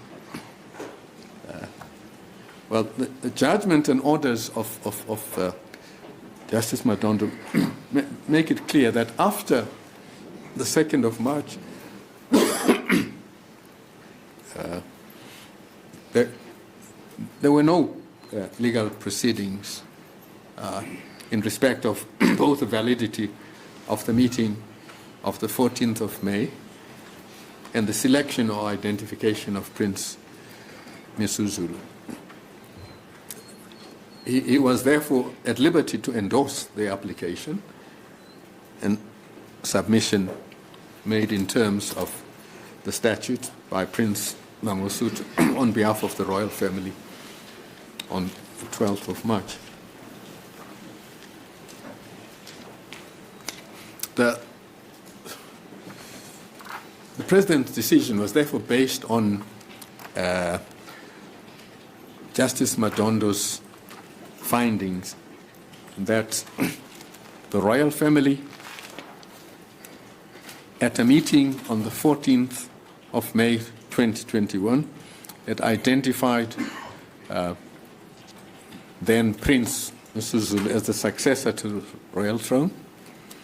Secondly, that in accordance with Zulu custom and tradition, the customary law, and that there was no genuine dispute as to the succession of Prince Misuzulu, as he was the rightful heir to the throne in terms of customary law. And that appears in the President and Minister's answering affidavit, case lines 006, 85.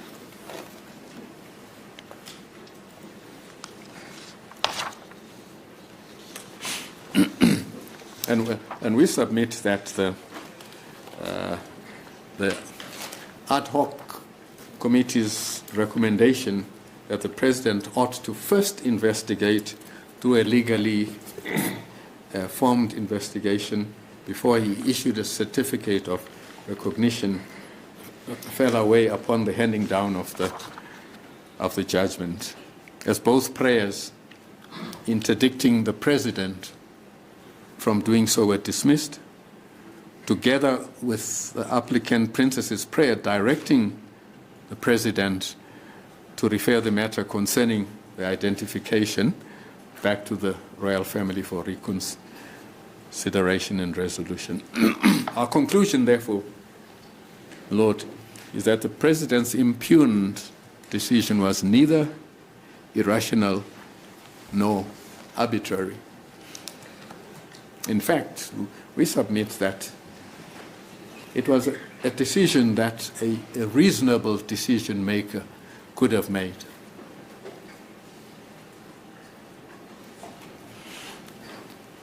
Our final topic, my Lord, is that the President did not fail to apply his mind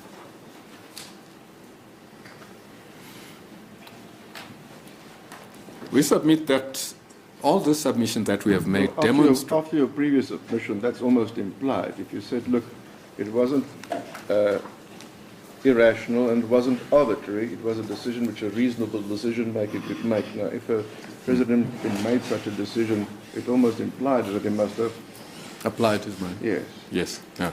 That is so. That is so. But I think these are just concluding remarks, Lord. And to say that the following conduct on the part of the President and the Minister that illustrates this, that firstly they set up this ad hoc panel and commissioned the panel report. And in respect of Prince Monisi's letter, Justice Madondo makes clear that from the 2nd of March,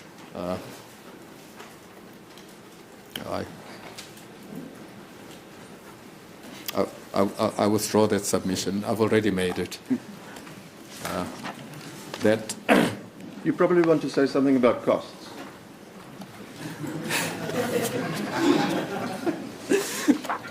Well, firstly, before I say anything about costs, I want to conclude on just and equitable remedy.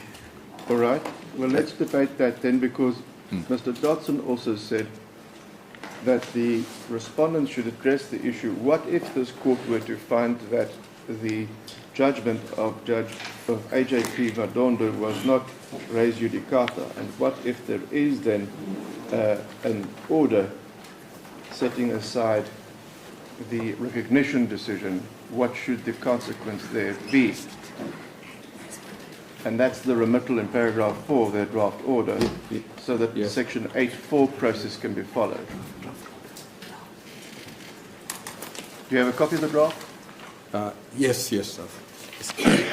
And, So when you now get to just and equitable, they say, well, just and equitable is, they'll think about prayer 1, but paragraph 2, if the recognition decision is set aside, then what should then be the consequence? And the Prince Simakade's suggestion is then paragraph 4, a section 8.4 committee process.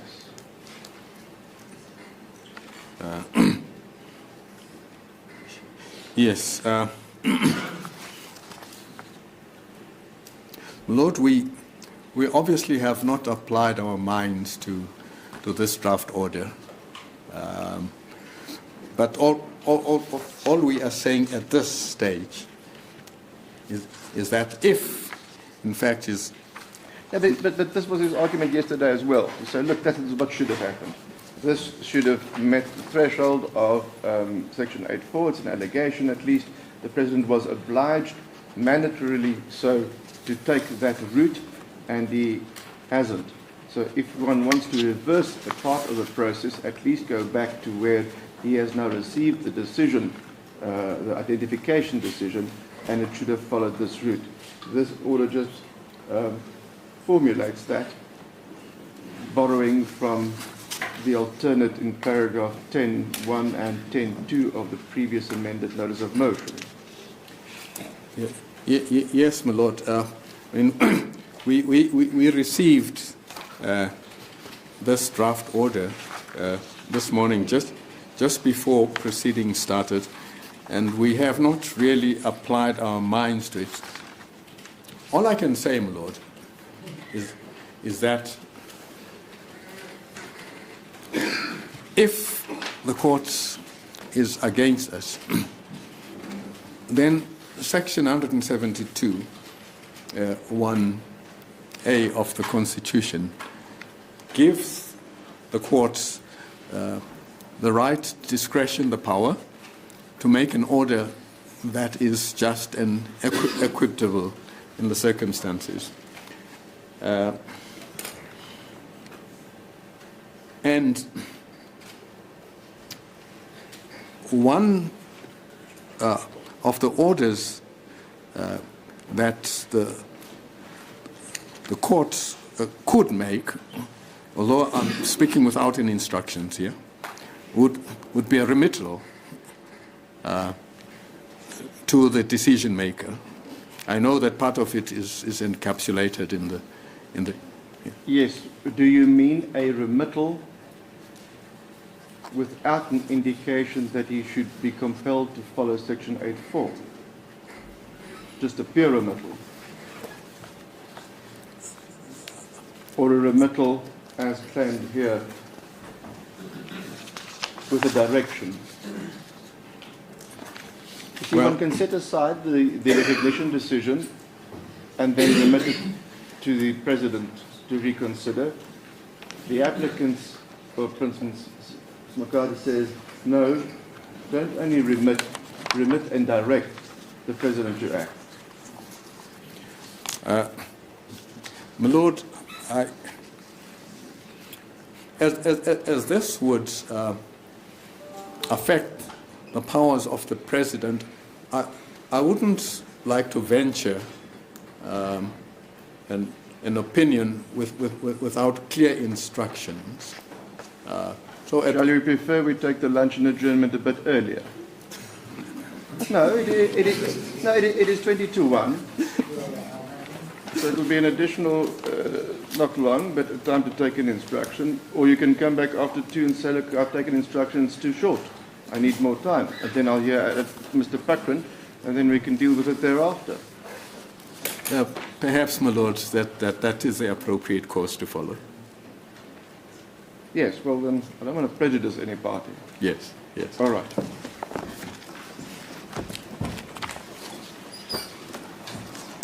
On that note then, court adjourned.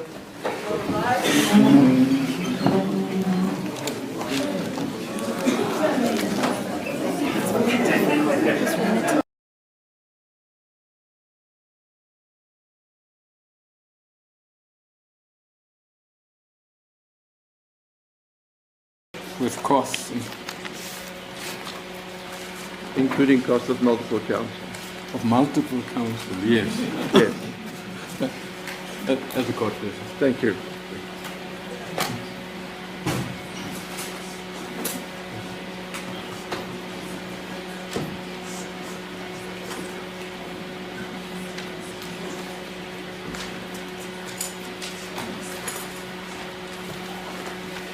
Pakran. May it please your lordship.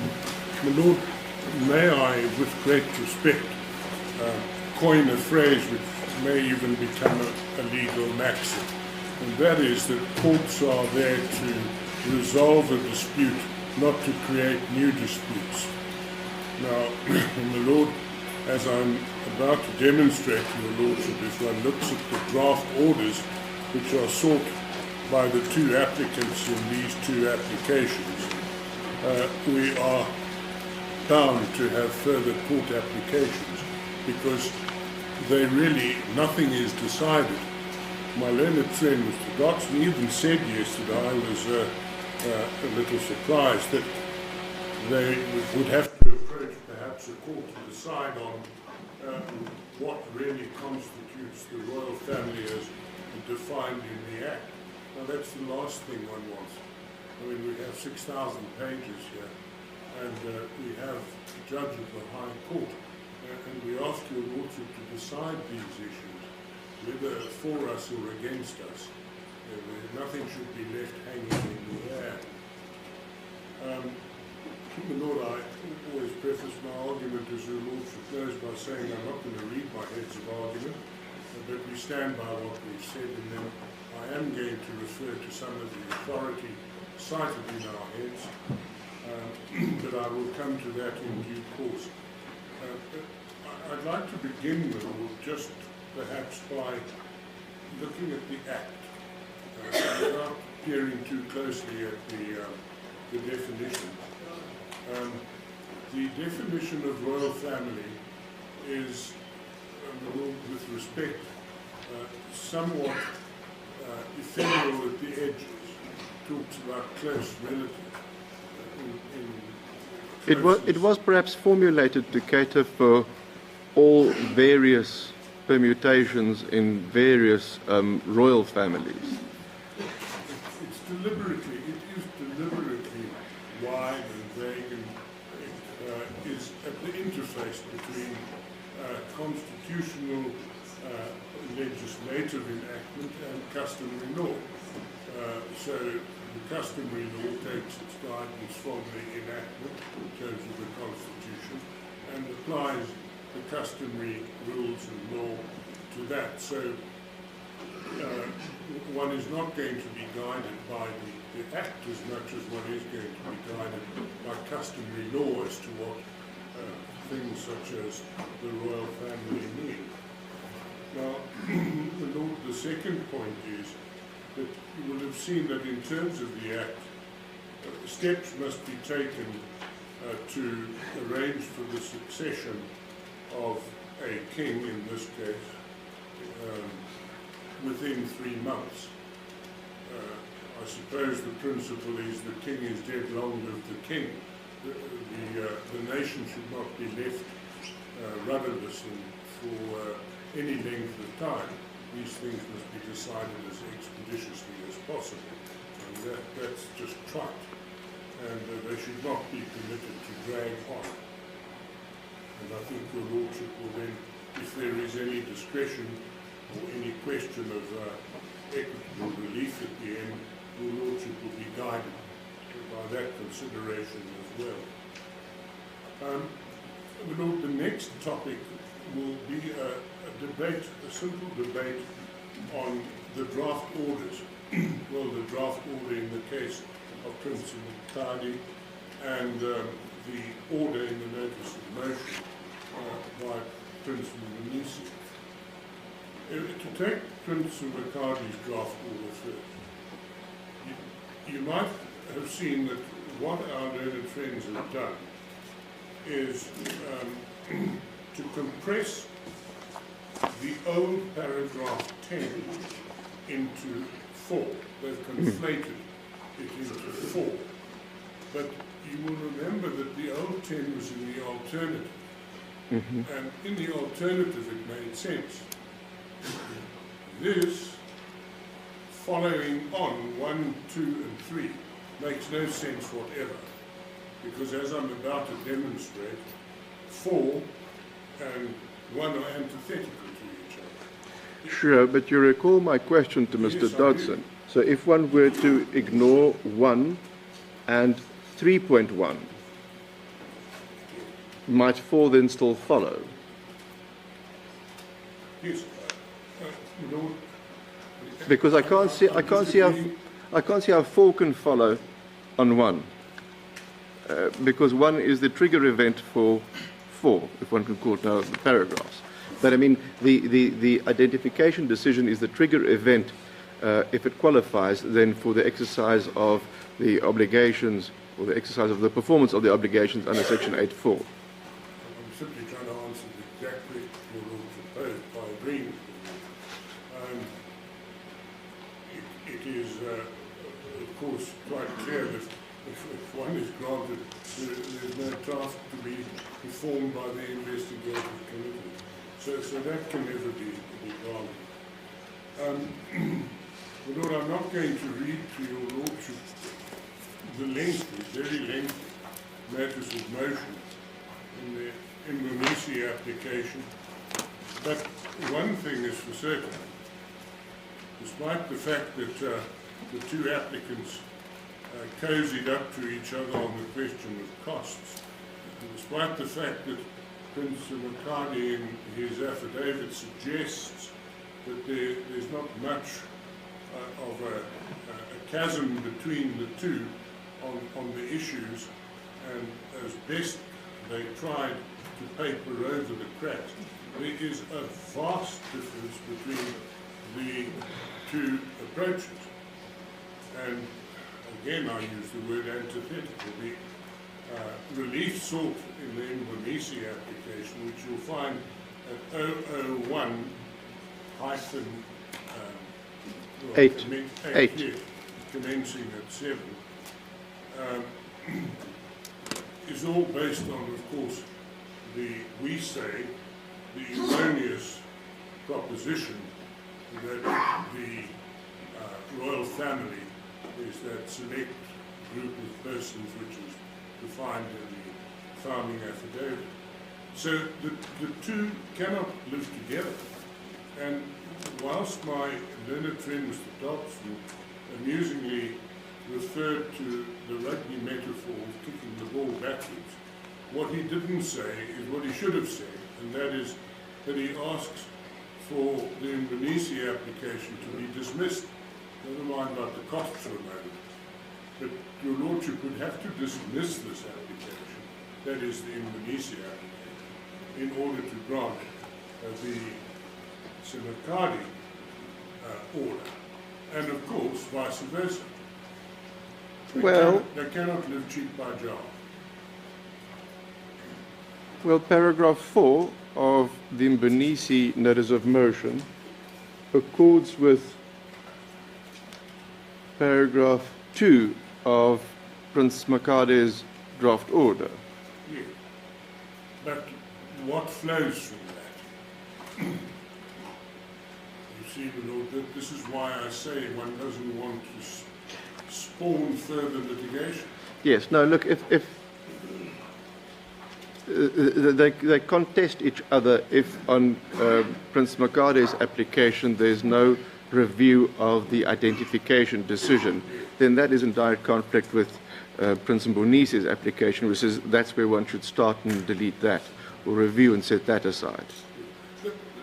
All that Simakade says, sorry, Prince Simakade says, by the way, Lord, if I slip and I dropped the Prince, forgive me, I mean no disrespect. I saw in the heads that the references to Simakade and Mbonisi was made just for identification purposes without implying any disrespect by not using the full title. So if you do slip, then those implicated should take it like that, as mentioned already in their heads. I will as well do so. Thank you. But my Lord, whilst the destination, ultimately of the review of the decision of the President may be the same, the path by which one attains that is completely different, and the two are mutually exclusive.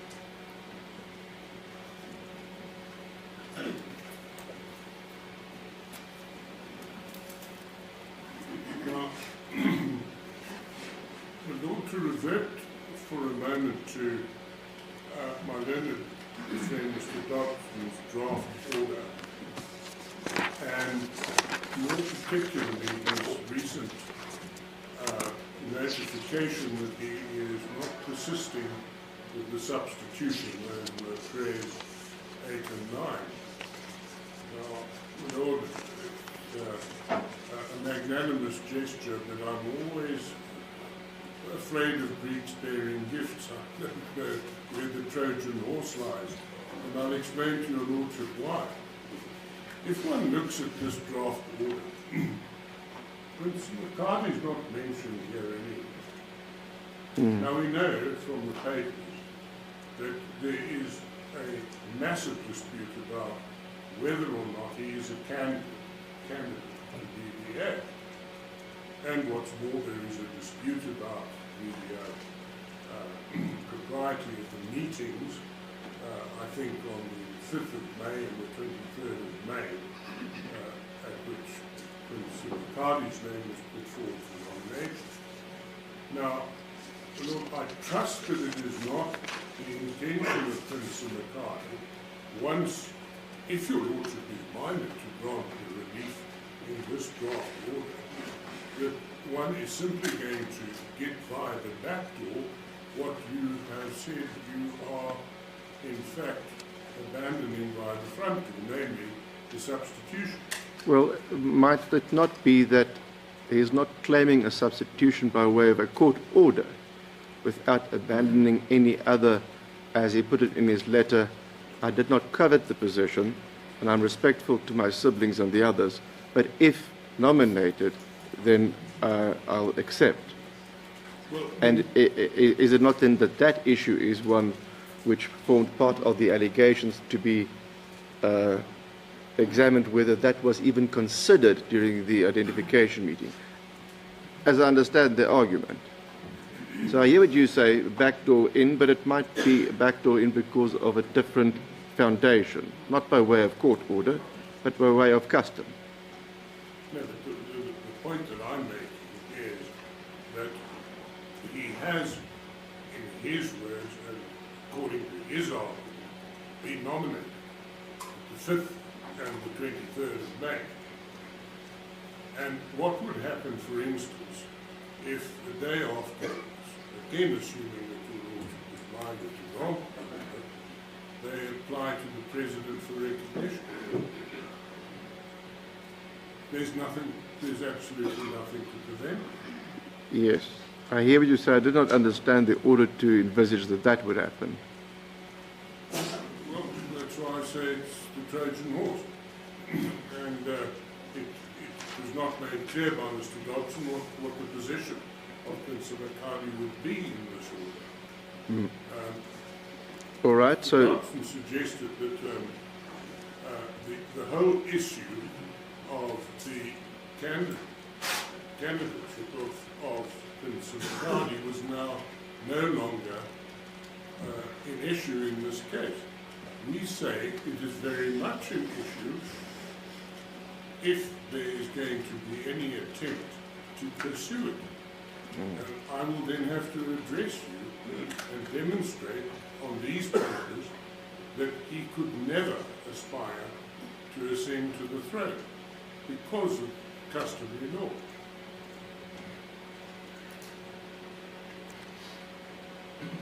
All right, but do you need to address me on that? Because do I need to consider that if one has regard to the other principal argument to say that how the nomination which was made to His Majesty the current king, the king-elect then, came about was wrong and not in accordance with custom, irrespective of whether they were contending nominations or not?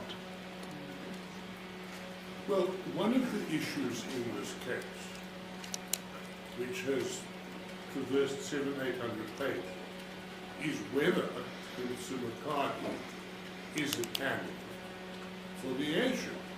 And if we're going to just ignore that altogether, it's an issue which hasn't been decided. Decided by His Lordship, Mr. Justice Madondo, Yes. not by your Lordship. And we would ask for at least an indication on these papers. Otherwise, it's just going to come up again.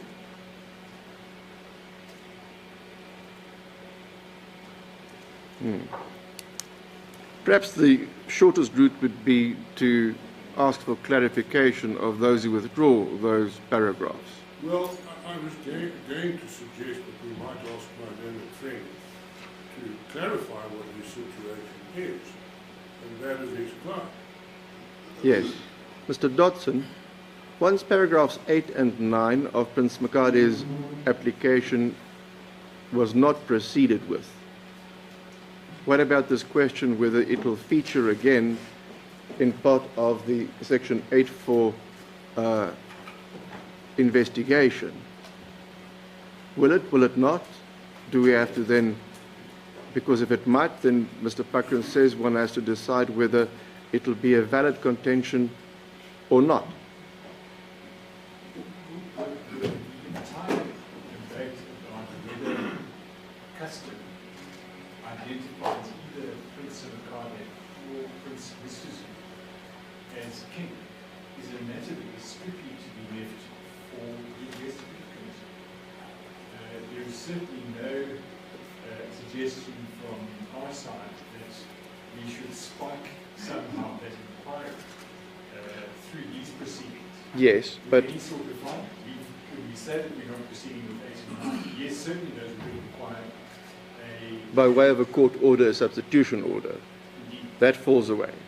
that falls away. Yes. And with that any need whatsoever to determine which way custom points in favour of either candidate. And in fact it would be inappropriate for this court to preempt the President's decision. The solution is to be found. You mean the committee's decision? The committee's decision. The committee's decision. The principle, starting point in this is one of deference. And on the basis of the principle of deference, that's an issue that should be left to be investigated. And the moment that we abandoned the exceptional form of relief, It is only limited to the fact that you don't want a court to order such substitution, or you're not insisting thereon. It doesn't mean a waiver of any other rights in terms of customary law. either a waiver, more essentially an assertion in these proceedings. So, my learned friend can rest comfortable that there will be a completely fair and open dispute that will be left for the investigating committee. Because of the fact that we haven't gone the extra step of seeking the exceptional relief. Thank you. Quite a satisfactory answer, and I'll explain to your Lordship why. Bear in mind that my client's identification will have been set aside. No recognition. Identification. 3-1. No, but that's what I said. Oh, I see. 1 and 3-1 can't stand if there's an order in terms of 4. So 1 and 3-1 must fall Your away. Lordship did say 3-1. Yeah, yes. Yes. Because 3-1 is actually just a repetition I've of heard 1. what my learned friend said, and there are enough microphones here and enough recording devices to repeat that a dozen times. I'm sorry, my Lord, I didn't mean to increase your Lordship's insomnia by raising that, but at least my Lord, your Lordship won't lose any sleep over it. It appears to be a minuscule part of the remainder, which might cause a lack of sleep, but thank you. Now, my Lord, may I turn to the issue of res judicata? And I certainly am not going to repeat what my learned friend, Mr. Marani, and without in any way being patronizing, has argued exceptionally well and articulately. But there are perhaps just a few issues which I may address, which may be of assistance to you, Lordship. We have dealt with all of them fully in our heads of argument. The one point that I should like to make, which is the overarching point, is that my learned friend, Mr. Dodson, with respect, we were flattered by his suggestion that our argument on res judicata at least made them appear a bit more closely at the law again. We suggest perhaps they didn't appear closely enough, because the refrain which keeps coming out in my learned friend's argument is an identity of cause of action issue and of course the parties. But that's no longer the law. And of course that's the whole question of the extension of res judicata, not into the English law of issue estoppel, but it's just a handy label for an extension of res judicata. That was explained by Pretoria in the ABSA case. So it is no longer an absolute requirement that there be identicality between cause of action and the parties. And I'll give your Lordship now the references to those cases. First and foremost, if I may refer you to our heads of argument 031-14. I'm there. Sorry, 031. I'm there, yes. Sorry. Well, I'm going to the footnotes. Smith versus Porritt, of course, is the leading case, and your Lordship has the reference there. And then, of course, there's the ABSA Bank case. That's the judgment of His Lordship, Mr. Justice Buthelezi. And we say in 8.3, the same party requirement has also been relaxed over the years. The requirement not only extends to the identical individuals or entities who are parties to the proceedings, but also to persons who are in law identified privies to one another. And then there's the Caesar Stone case, which my learned friend also relies upon, where His Lordship, Mr. Justice Wallace, expounded the rule even further. And let me read that to your Lordship.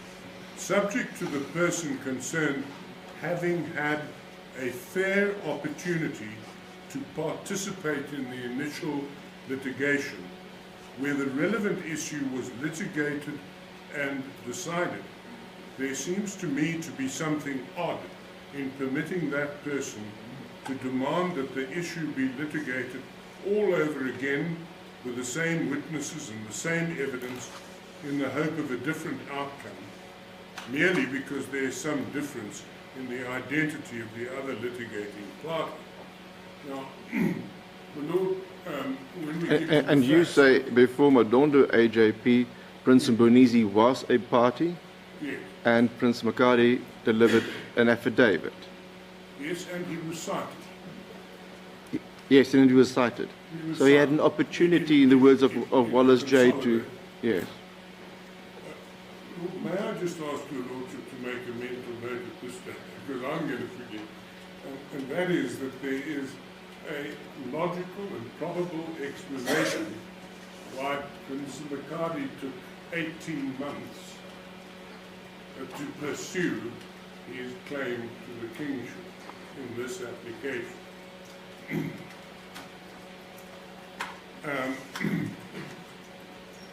But the Royal Sishaba Holdings case, which is likewise an SCA decision, the same party's requirement is not immutable, and he cites Caesar Stone. I'm not going to refer to Janssen van Rensburg versus Myburg. It's there for your Lordship to read. I do want to read to your Lordship a case which we do cite. It is either the DA versus Brummer or Brummer versus the DA. I can't remember which. I have the case.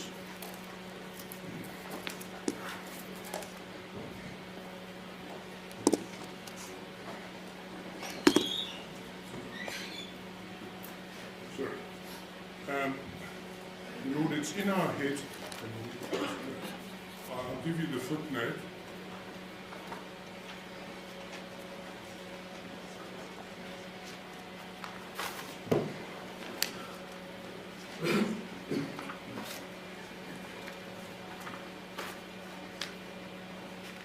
Let me give you, Lordship, the reference. It is in the head. I saw it this morning.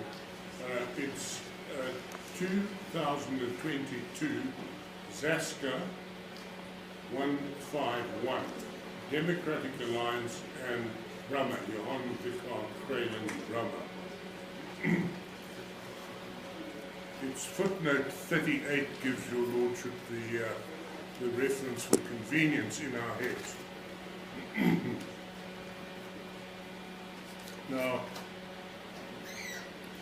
what happened here was that Mr. Brummer was expelled from the DA, and he sought damages. And there was a prefatory application before the Western Cape High Court for a temporary interdict.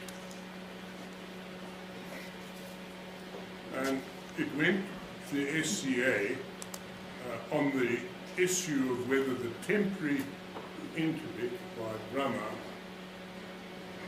rendered the question of liability of the DA for damage raised judicata, because Traverso DJP had refused the application for a temporary interdict.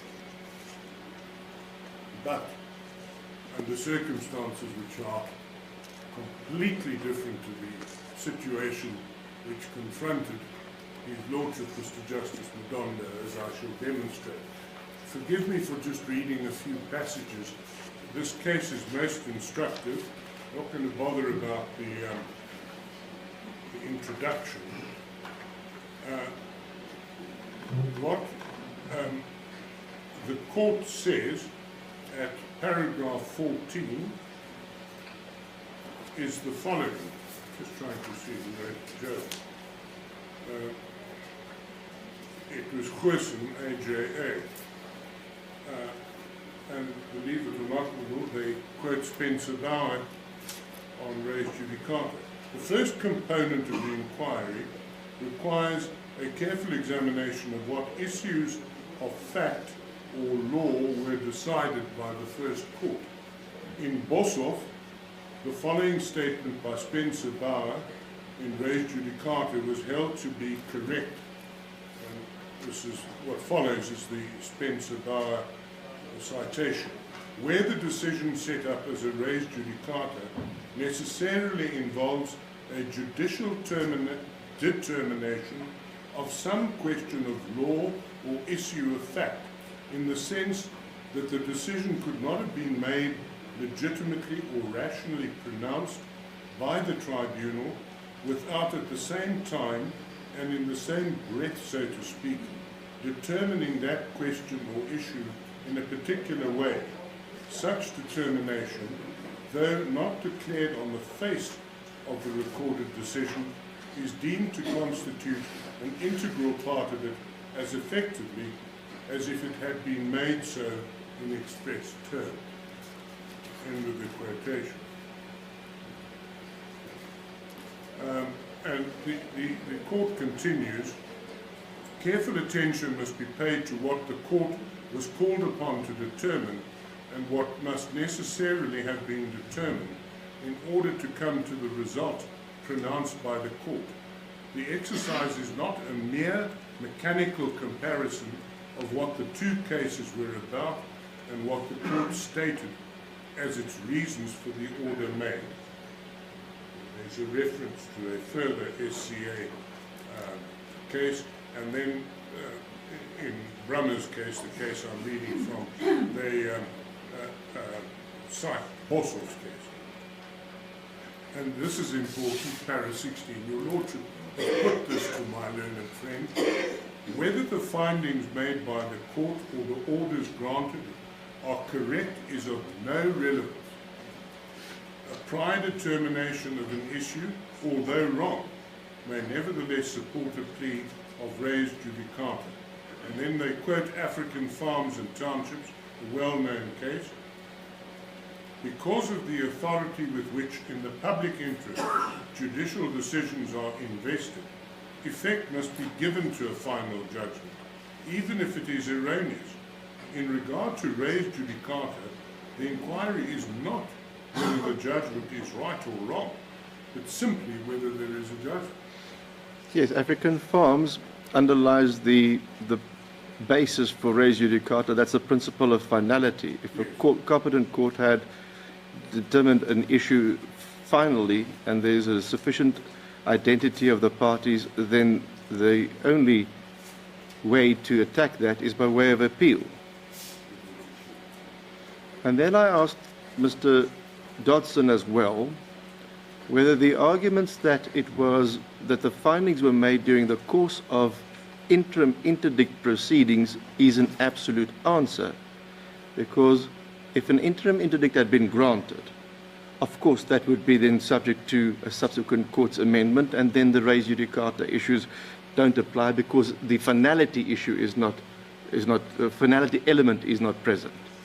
But if it's a refusal of an interdict, and I think, Mr. Prakken, didn't you encounter that in Cipla at one stage in the SCA? Then if there's a refusal, that's a finality. Yes, because it's closely linked to the appealability of it. Constitutional court on one side, with 5 on the other side.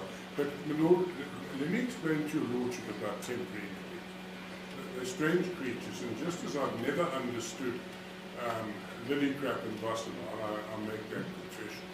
I've never understood the SCA judgment, I cannot remember the name, which says that the grant of a temporary interdict is not final.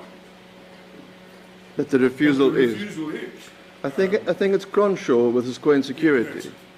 Exactly. The Lordship's memory is better than No, I have it in Jutastat.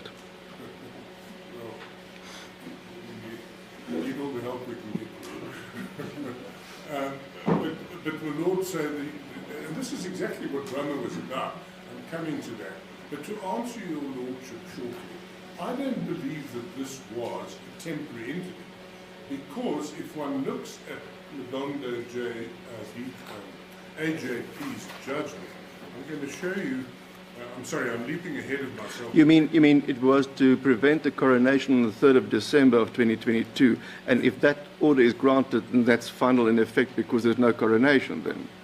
Yes, but there was another prayer which said, pending. if the third respondent, whom I think was the Premier, had completed all the paraphernalia required, then the President, whatever number he was interdicted from recognizing King Misuzulu. Can I just show your Lordship where that?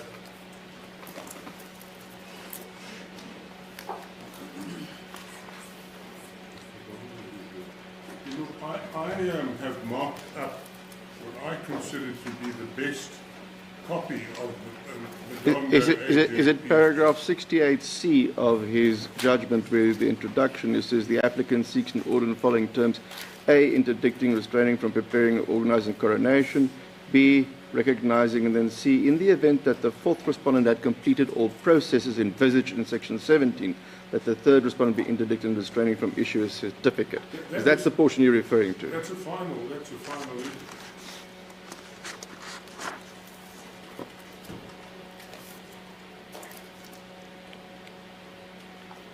My Lord, let me continue with my little excursus on the law. You were in your head's reference paragraph 12 and 12.3, I think, dealing with the contents of the determined. No, 12 is the.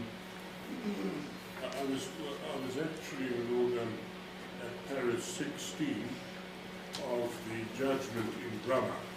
Oh yes. And then I want to continue at para 18.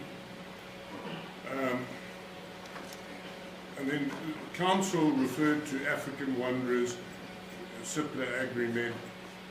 It's the one that gives me insomnia and heartburn. And 18, none of these cases, however, support the proposition. They did not hold that the form of the order is determinative of whether it is final in effect.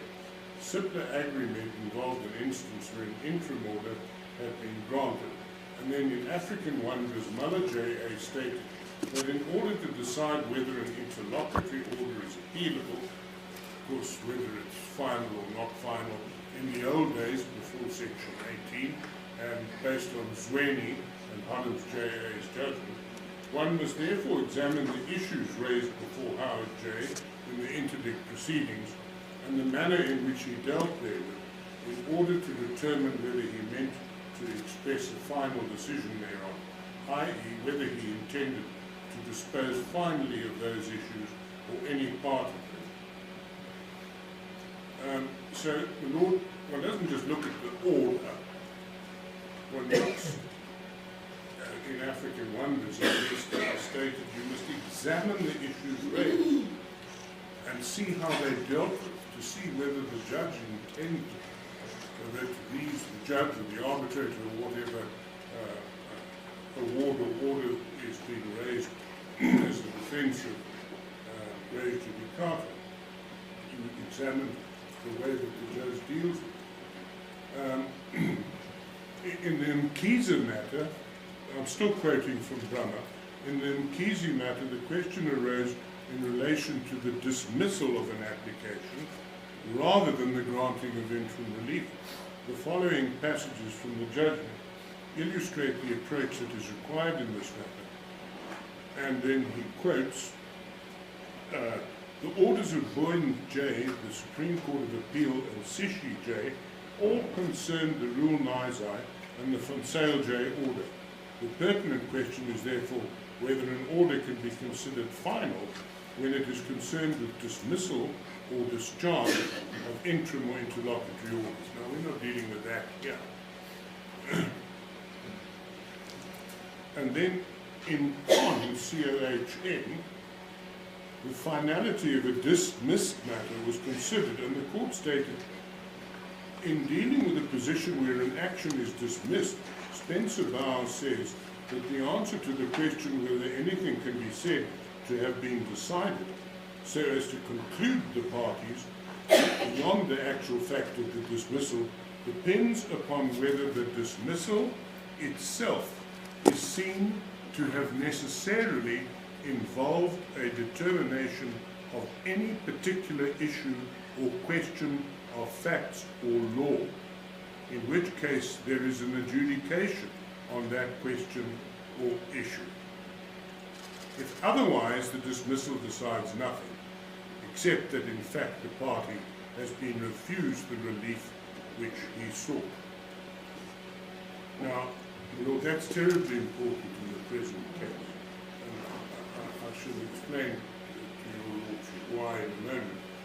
go to his Lordship Mr. Justice Madondo's judgment.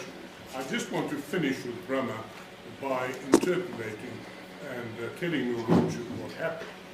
Traverso DJP dismissed the temporary, but in fact the court, in a very polite way, criticised her for not giving any reasons.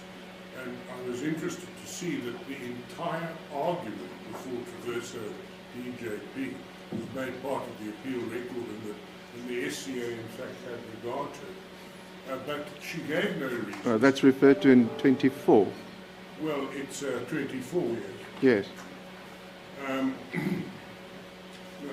your Lordship quite rightly yesterday put the question, if it were a temporary thing, then questions of balance of convenience, obviously, and a prima facie right comes into the question. And a dismissal, without specifying which of those, in any event, if it were just that there wasn't a prima facie right, or the prima facie right was open to doubt, but the balance favoured the respondent, well then clearly the res judicata cannot apply to whatever issues were decided there.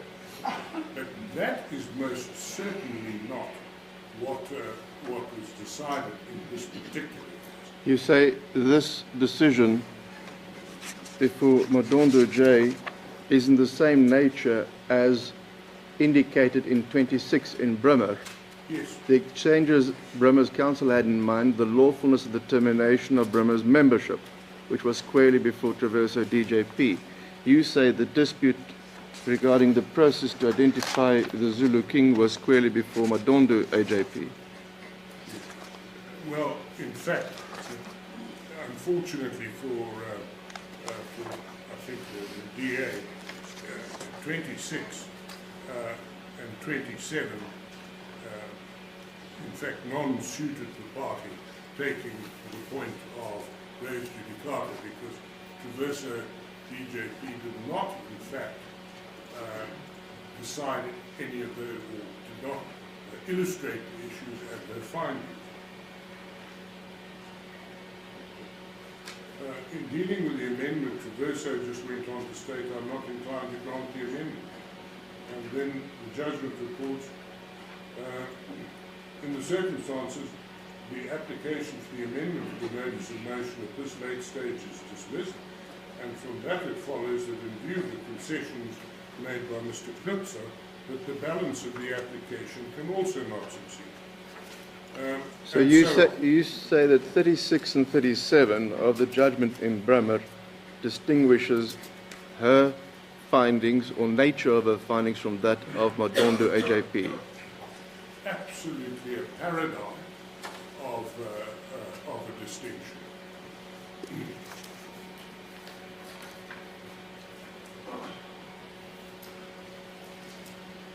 And 37, of course, is placing a legal term on it.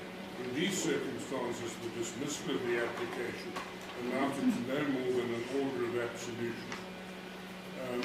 Now, if you compare that to His Lordship Mr. Justice Madondo, who grasped the net, he set out, with respect to the Bremer judge, in great detail, the issues. He dealt with each issue, whether he was right or wrong, but he dealt with each issue. He found on each issue, and the Lord, we've given you all the excerpts from his judgment in our heads, but perhaps I would like to emphasize one, that really is the death knell of any suggestion that Mr. Justice Madondo wasn't making the final order. Must I have regard to your heads or to the judgment?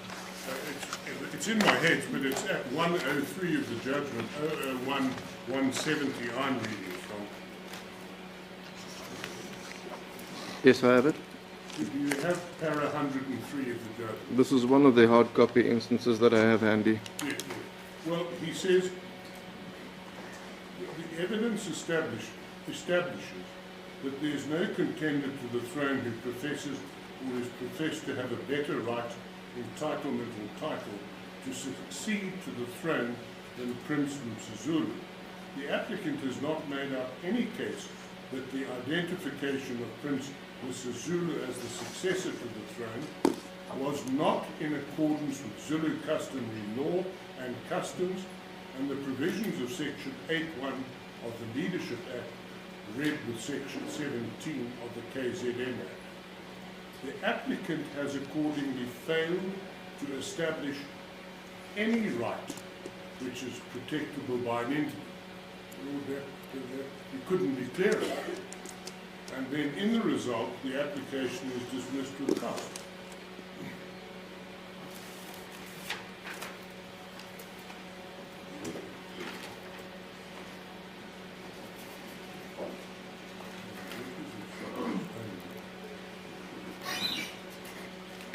Although whilst you have Justice Madonga's judgment, I'm coming to another issue in due course, but I don't want to have to refer back.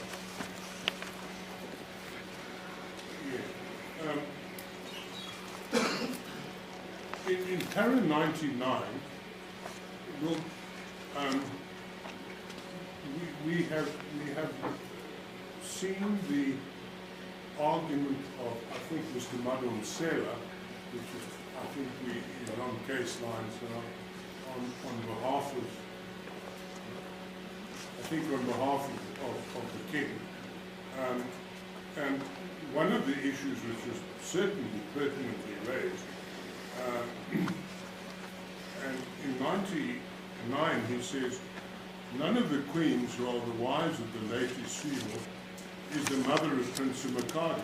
He was born of a spinster, as his mother had never married the late Zulu, and he cannot, therefore, under customary law and traditions, oust the children of the great wife and of any of the other queens. He has therefore no basis for contending for the throne at all in terms of the Zulu customary law and custom. The king is appointed on the basis of the status of his mother, and he cites his own work there. As the appointment of a king or queen is done under Zulu customary law and traditions, the exclusion of Prince Simakade from succeeding to the throne in this case cannot fall foul of the equality. He can only succeed to the throne in the absence of any male issue by the late Zulu in any of his houses. He must be first linked or assigned to a great house with the consent of the great wife, or whichever wife in terms of the Zulu custom and traditions should be bearer of the successor to the throne. The late queen had sons, and such sons, including the king, the present king, could not be ousted from succeeding to the throne by any of the late Isilo's sons from other houses, even if their mothers had been married to the late Isilo during his lifetime. And then in 100, Prince Mangosuthu, acting on his own folly, brought this application before this court on the pretext that he was acting in the interest of the royal family and the interests of peace.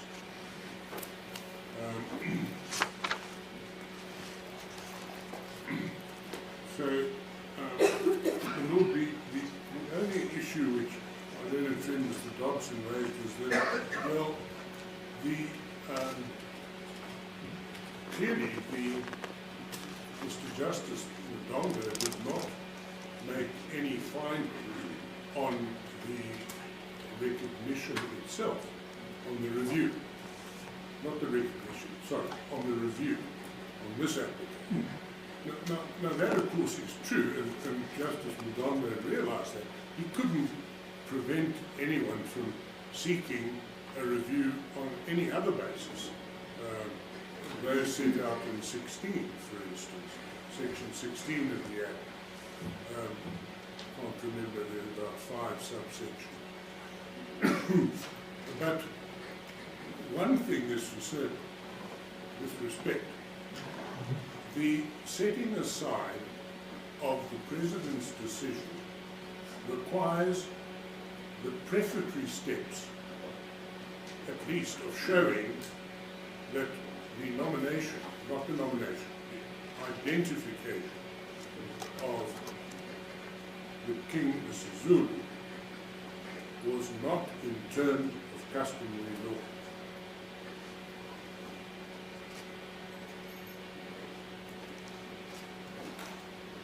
It would absolutely thwart Madondo AJP's judgment and the principle of res judicata if you could circumvent the prefatory steps to the review by simply saying, well, the review itself wasn't before. The bases for the review were before, including, as we've seen, the letter from Prince Simakade. Now, Well, on the other issue of the Section 8.4 inquiry and dealing now with Princess Tembi's letter, does the principle of res judicata also apply to Madondo AJP's findings in that regard? there's a second dimension to Judge Madondo's judgment. One, as I've now argued at length in my learned friend, the one I argued, was res judicata. But there is another dimension to the judgment, and that is that it's a binding judgment upon the parties. Now, the judgment of a High Court judge who has wide common law and constitutional jurisdiction to decide issues can never be trumped by a decision of an investigative committee.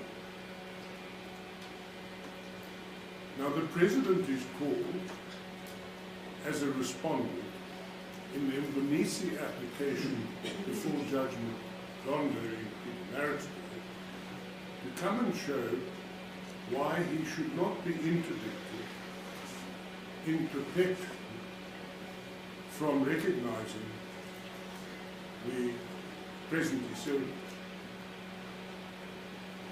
Why, my Lord, would he prefer the opinion of an investigative committee when he has a court judgment which says exactly what the issue is and how it should be decided? He is bound by that judgment, even as the President. What about Mr. Dodson's argument to say, and Mr. Masuku's as well, to say, but it's a mandatory requirement if there is a dispute that he refers it to a committee, and the committee might say, we have very little to do seeing that it's already been decided. But we have spoken to A, B, and C, and here's our report, read it with the judgment.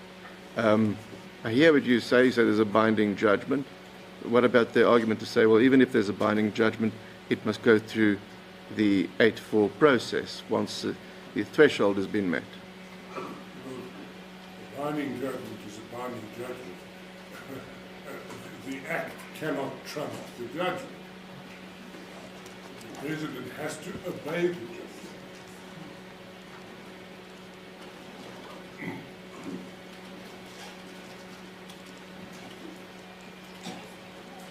Yes. And it's a submission that I'm going to make in respect of your Lordship, with great respect.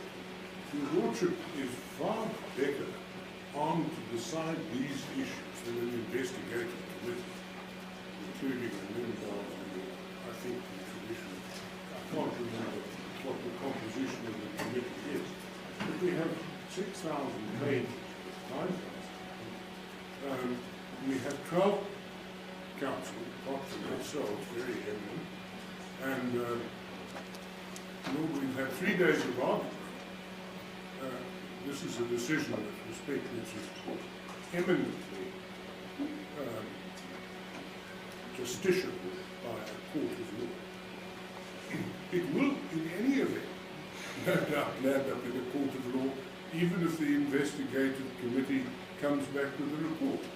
Somebody is bound, given the litigious nature, somebody is bound to seek to review the decision of the investigating committee. Yes. Yes, and my learned friend Mr. Barnes points out to me, they could have appealed that judgment. Same considerations apply.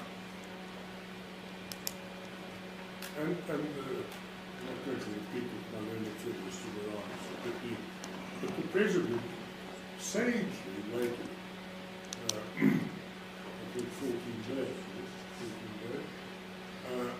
before taking the decision. Yes. And then there's a third dimension to the case, the Madonna J case. Not stare decisis because it's a different division. But we say that together with the evidence in these 6,000 pages, the judgment of a judge, an eminent judge in this field of the law, is persuasive.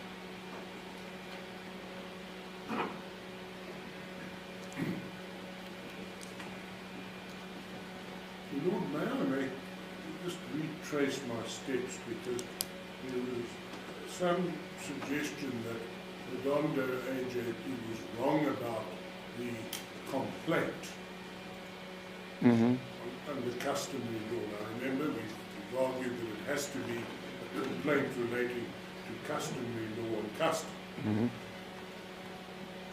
If one reads His Lordship, Mr. Justice Redondo's judgment carefully in context, it is clear that one of the reasons why he believed there wasn't a complaint was because he found that the basis of the complaint had fallen away.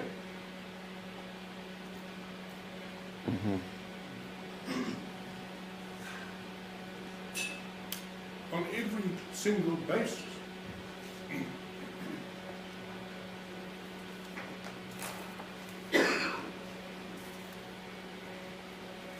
Yes. Mr. Morane, however, said on that point slightly different, to say, but a basis that there is another contender isn't a sufficient basis for 8-4. It is if that contender's nomination or consideration wasn't properly handled or heard in terms of custom. That could be a complaint. But he said that wasn't the complaint. I fully support that argument, but I'm also saying... Yes, I hear what you say. Once you've found that there couldn't have been a contender, or couldn't have been the contender in the person of Prince Simakade, then the complaint fell away because there was no foundation left.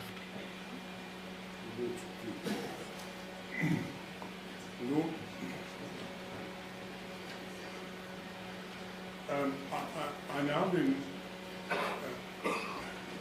revert to the merits of both cases in the event that your Lordship were to find that res judicata does not apply. Of course, if your Lordship finds that res judicata applies, that's simple. I'm not suggesting your Lordship's looking for a simple way out. Not being patronising, I know that your Lordship won't. Yes, but in this matter, res judicata upholding or not is not a simple issue. It's not as simple as another matter saying, well, it's already been decided, I need not decide it. It's simple. This matter is not one of those. I'm not suggesting that res judicata is a simple issue, but it would be the total answer to everything else. Yes, well, that's why res judicata is offered as a special plea then, in litigation. Now, my Lord, the submissions which I am about to make are based upon the merits, the underlying merits, in the event, in the melancholy event, that your Lordship does not find res judicata.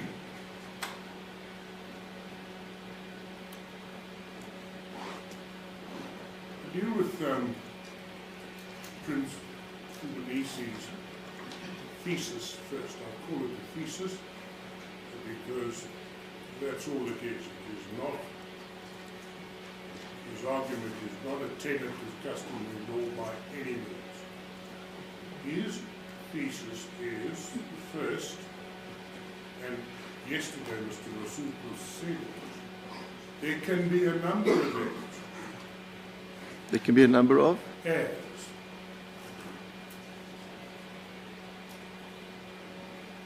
And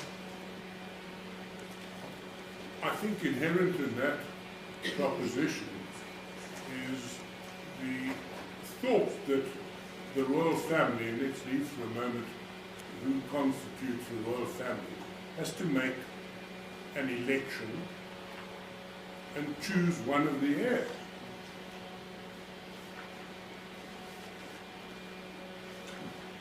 Now, with respect, that's a heresy in terms of customary. And I'll just give your lordship the references. By the way, there is absolutely no authority other than Prince Mangosuthu, and I don't wish in any way to denigrate his knowledge or his standing, but he doesn't have any support from learned authors, historical works or the like. We have found authorities on the issues which we deal with in paragraph E of our heads of argument, commencing at 03128, subcut the underlying merits. In 12.2 we remind your lordship, not that you need reminding, of the Alex Call judgment, which shows how the interface between indigenous law and statutory law and the common law is to be determined. And in 53, on page 03130, this is 53 of Alex Call. In applying indigenous law, it is important to bear in mind that unlike common law, indigenous law is not written. It is a system of law that was known to the community, practiced and passed on from generation to generation. Through its history, it has evolved and developed to meet the changing needs of the community, and it will continue to evolve within the context of its values and norms consistently with the Constitution. And then this is how you prove it, Lord. It's a question that I, quite frankly, had not applied my mind to before I was briefed in this case. Because it's certainly not foreign law, which we know is a matter of fact, but it is also not common law, which one can go and look up in foot and brochure. Paragraph 54, without attempting to be exhaustive, we would add that indigenous law may be established by reference to writers on indigenous law and other authorities and sources, and may include the evidence of witnesses if necessary. However, caution must be exercised when dealing with textbooks and old authorities because of the tendency to view indigenous law through the prism of legal conceptions that are foreign to it. It is said in the course of establishing indigenous law, courts may also be confronted with conflicting views on what indigenous law on a subject provides. It is not necessary for the purposes of this judgment to decide how such conflicts are to be resolved. Well, I would suggest what the court in Alex Call wouldn't decide. Your lordship might consider that the question of onus must certainly come into it, because you can't just leave the matter like the wreck of the Mary Dear floating in the ocean. My Lord, 12.3.2, in customary law in South Africa, T.W. Bennett, the positioner stated thus: the legends and traditions of most South African chieftaincies regard the first person to settle the land as the founding father of the nation. Thereafter, according to the principle of patrilineal succession, his office was inherited by his eldest son. If a deceased ruler had contracted a series of polygamous marriages, his heir would be the eldest son of the principal wife, whose rank was usually denoted by the fact that the subjects had contributed towards payment of her lobola. And then Bennett continues, my Lord, in 12.3.3. I really don't want to read all of it. The portion we've emphasized, with the Zulu, for instance, a woman of an aristocratic family takes precedence over other wives. And then we quote Judge Madondo writing extracurrially, and your Lordship will read that. Yes. Now, the Lord, there is such a common sense reason why there is a system of law which provides for succession. But tell me, on this topic then, if it is so simple and almost predetermined, what value or input or weight would the selection of a successor by the late king himself have had then? Can I say this? Your Lordship uses the word selection. Act uses the word identify. There's a distinction.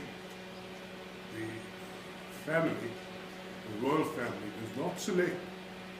The royal family identifies. It is formalistic, we suggest. It's ritualistic. If there is one heir and there is a... Then it's ritualistic, it's predetermined. Predetermined. There is a statement in Prince Buthelezi's affidavit, the one at the side, which says Zulu kings are born, not elected. And that sums it up. But I was going to suggest to your Lordship why there is this body of rules which determines patrilineal succession and upon whom the crown should devolve. And that is a lesson learned from Zulu history itself. If one reads all the history back to King Shaka, and one reads, as I have again, Mr. Morris's book, The Washing of the Spears,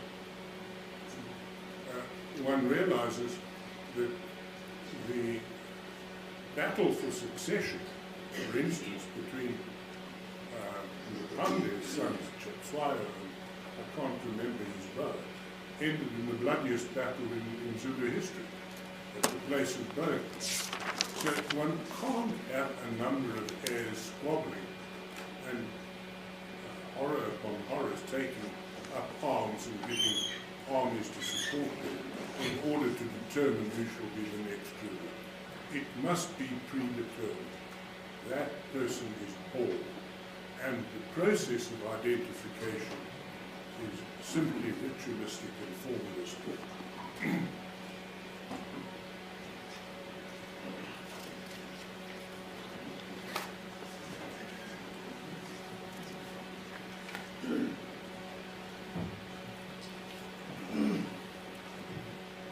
And then you make reference to the late Queen's letter, and you say the late Queen's letter accords with this. The Queen's letter is not determinative of the issue. No, but it accords with it, I say. I didn't say... Yes. Well, the Queen's letter does more because there is a misleading statement in Prince Simakade's affidavits. He refers to a book as the Queen's book. And he says, and it's yes. 2A and 2B. But she didn't write it. And he says, in 2B, you will see that I'm referred to as the king's son, and it proves that I was my mother's favourite, etc., etc. When you actually look at the English translation, it says completely the opposite. But if we don't have to traverse it, we won't.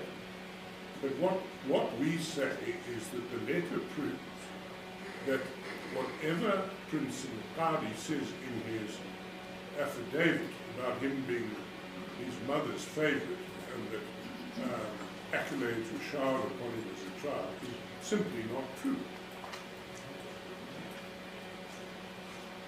And that's what the Queen's letter impliedly says.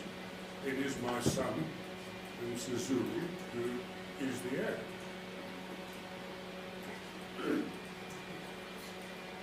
Why does she then in a letter say, but I hope it finds favor with you? Why does she then in a letter says words to the effect, but I hope it finds favor with you? Or words to that effect? I don't have the letter now in front of me.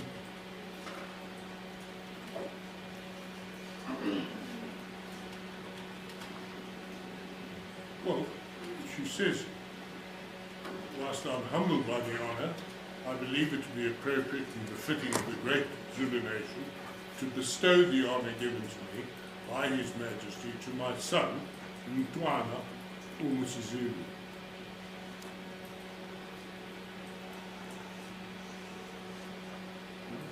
It is a formal letter, after all.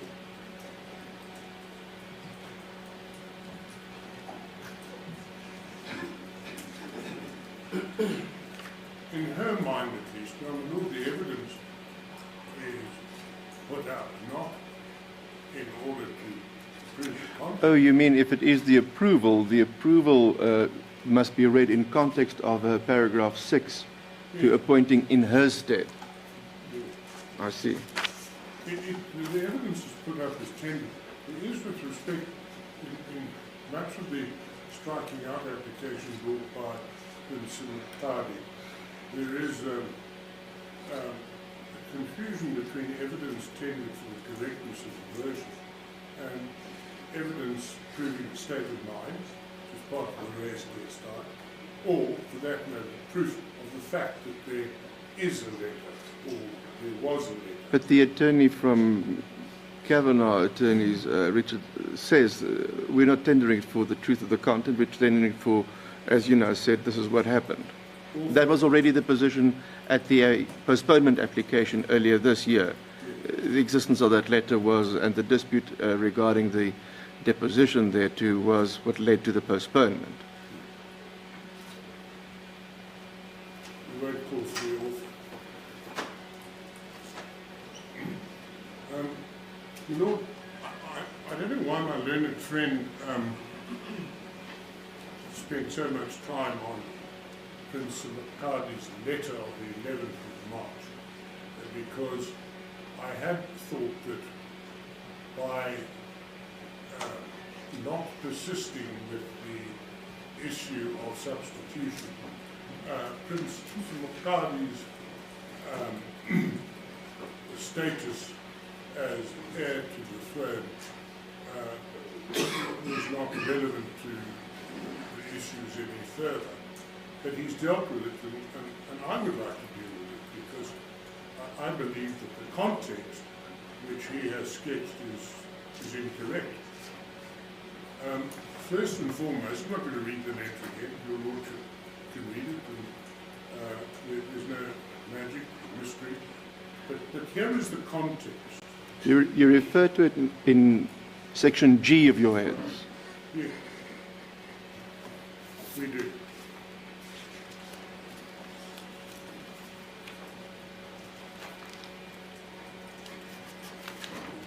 And that's your, yes, your interpretation as a renouncement of entitlement. But I just want to add something to these here. It's a chronology. Much is made in argument, and no doubt in the affidavit, written probably by the same author as the argument, that he was just humbly, he writes in the past tense. He says, had I been nominated, I would have been honoured as a humble person and all that. But let's not forget on the 7th of May, sorry, the 5th of May, I keep getting that. The 5th of May, there is a secret meeting,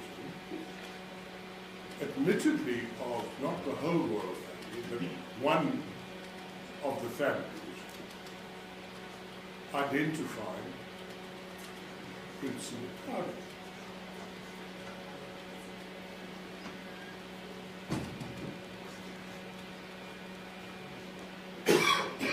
That was sought to be ratified on the 23rd of May.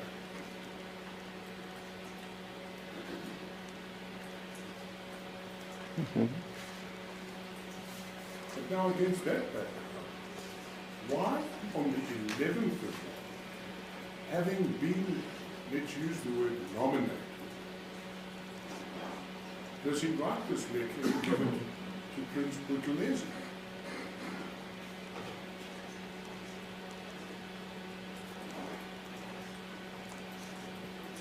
It makes sense. And then the explanation is tortuous. He says, well, I gave it to Prince Buthelezi. It was misread. Prince Buthelezi didn't even read the letter. He gave it to another prince, his name now used, to read out. How do you misread the letter? I mean, it's obviously in Zulu, and he says to the assembled gathering, this is what Prince Simakade says. Wasn't it reread at the later meeting as well? I'm sorry, but Wasn't it reread at a later meeting as well? Or was it read by the mediation committee? forgiveness, my Lord. I can either hear or I'm hot, so let me rather be hot. I refresh my memory through these thousands of pages. Wasn't the letter reread at a later meeting? Didn't the... It was read on the 14th. Yes. 14th of May. Well, Prince Buthelezi, Common Cause, was asked to read it at the 14th of May. And the minutes portrayed it.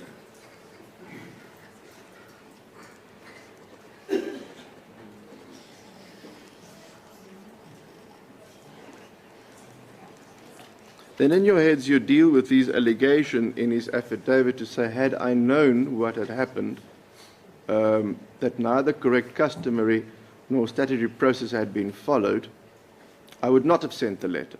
No, Or he says, at least not in the form that it was. no, not in the form that it was. Now that's, of course, an admission that the form that the letter took is what we say it took. A renunciation.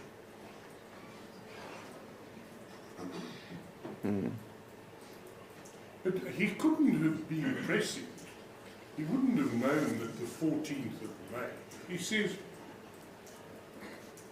what he subsequently discovered, i.e. that neither the correct customary, the correct statutory process had not been followed, well, he didn't know that on the 11th.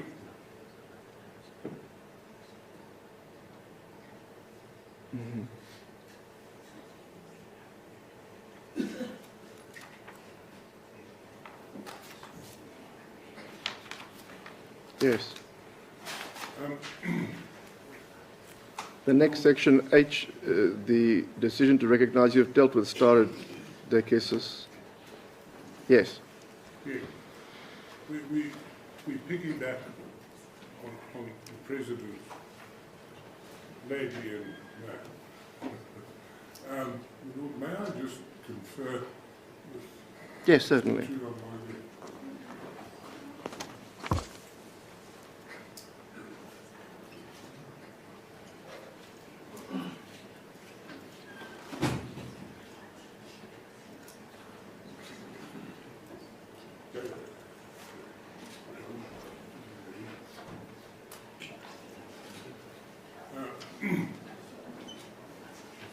My Lord,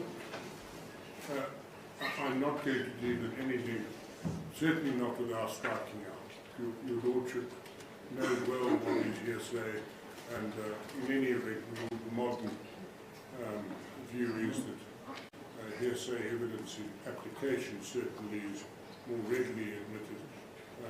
Your Lordship will accord such weight to whatever we say is hearsay. We ask for condemnation for the late filing. We believe we've given a credible explanation.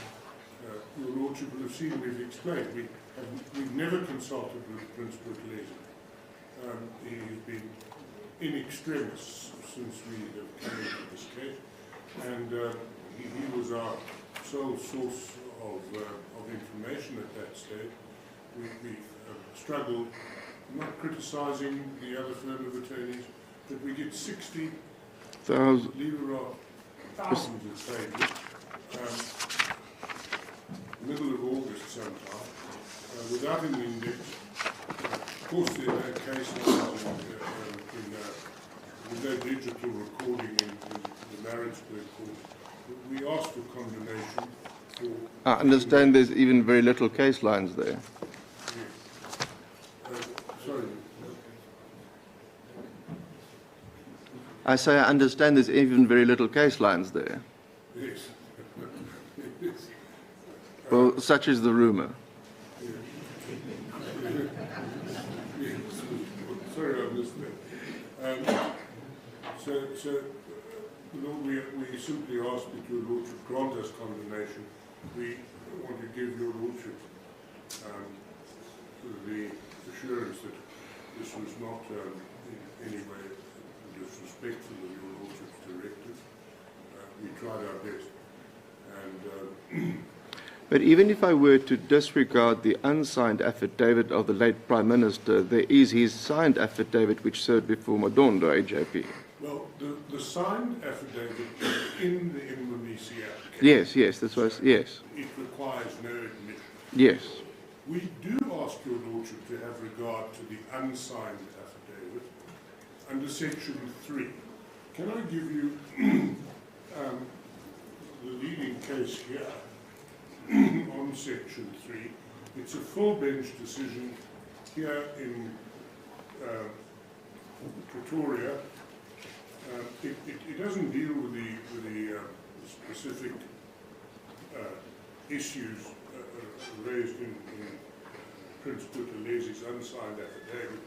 It is Hewan, H-E-W-A-N, versus Kuri, K-O-U-R-I-E, N-O and another, old TPD,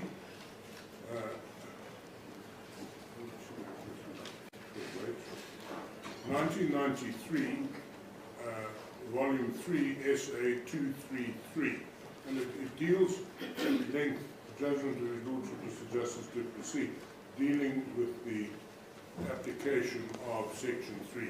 And the Lord, all it does is it says that Section 3 invokes that wonderful thing called judicial discretion. Yes. Well, it wasn't intended for the truth, it was intended to say this is what the late Prime Minister would have said. Here's his affidavit, we had no hand in it, it was drafted by someone else, and as I recall, the dispute in the postponement application was not that he refused to sign the affidavit because of the contents, because of something completely extraneous to that affidavit and to this litigation. Exactly correct, and he says he's not going to disclose it. We had hoped that we would speak to the two of them and resolve that difference, which had nothing to do with this case, and nothing to do with his evidence. And in any event, if one compares the unsigned affidavit with the signed affidavit in the Indonesian case and the affidavits in the TEL, you will see that he's singing from the same. But that's why I say that even if one were to exclude the unsigned one, one has the other signed one. And how much is the difference between the two? There's a little more. Because there's some added chronology which is added. There's But the initial explanation is the same. The initial explanation is the same, but he does go on to deal with this question of the meeting. The Queen's book. Oh, yes. I don't know. Yes, just But I'm on not. But I'm not sure how much turns on that now that we're not having a remittal. Not having a paragraph 8 and 9 of Prince Simakade's application issue. Yes, and one doesn't argue issues simply on credibility and cost. May I just give your Lordship the reference to Schrickert, Principles of Evidence. It is section 13,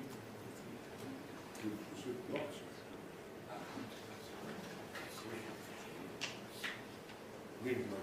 It's at page 263 of Shricket, and it cites Van Sale versus Jonathan Ball Publishers. That is 1999 4 essay 571, the old Witwatersrand provision. Justice Nafsa held that a court in exercising its discretion should consider the difficulty a respondent may encounter in meeting a case on an urgent basis. Other circumstances that might make it necessary to introduce hearsay evidence would include the death of the declarant, etc.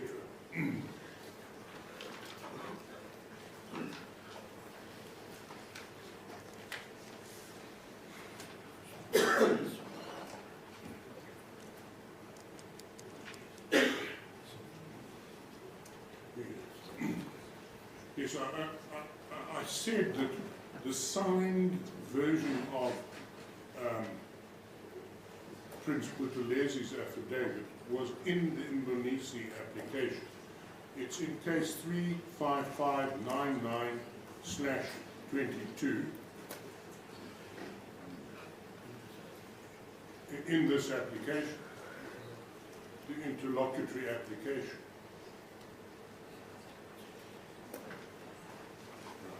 It's, can I just give your lordship the case line briefly?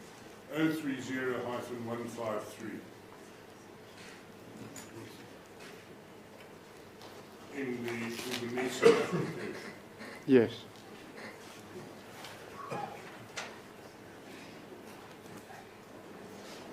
Lord, as always, Sorry, we're struggling to find the document, and it's important for us. Could we just be given a moment to check that that was the correct reference? All right. Did you hear the reference, Alan? In We've got it, thank you. Okay.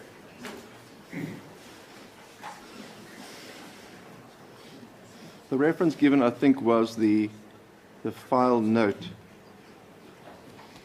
the filing note. But there it is. It starts at, well, at 030-159. You will see, I, the undersigned, Prince Mangosuthu Buthelezi, do hereby make oath and say.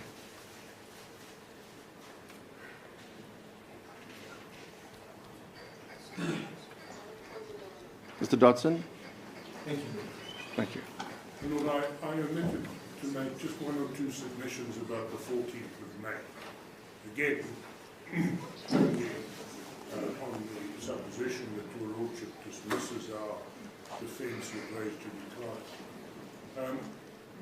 The 14th of May, there was an agenda. There is an affidavit by a prince who, the name I cannot remember, who says he telephoned the people himself on the instruction of Prince Buthelezi.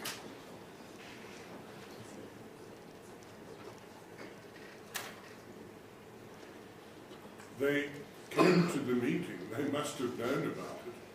There's nothing improbable about him having phoned them to tell them to come to the meeting. It is true it was also the cleansing ceremony. If you say them, you mean the members of the royal family? Yeah. Well, and others who attended? Others apparently attended, but only identified in reply. Yes.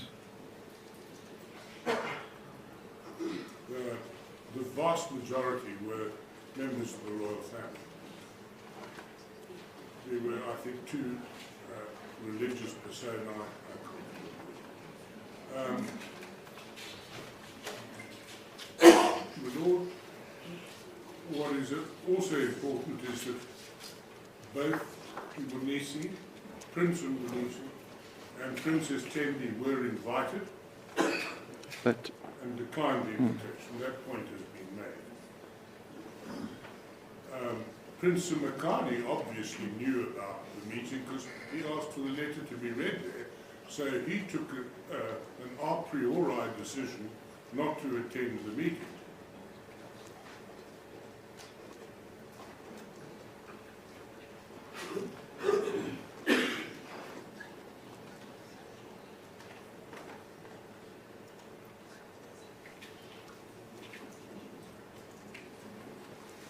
It is a unanimous decision.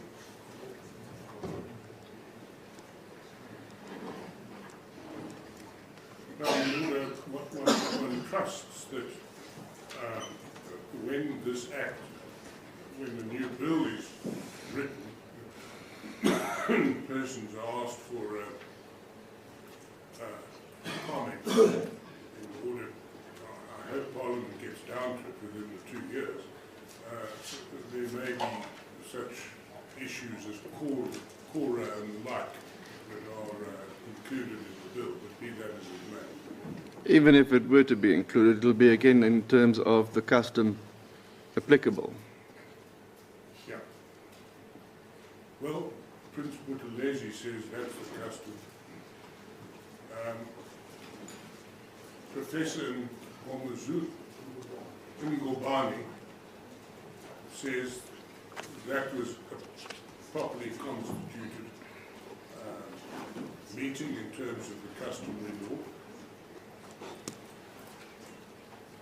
I do want to say this about the, and there is another expert whose affidavit was supposed to be filed at the time that, in this application, it was supposed to be filed at the time, but it went missing in the 60 lever arch files. We were completely unaware of that affidavits. We've put them up now, and there is an expert.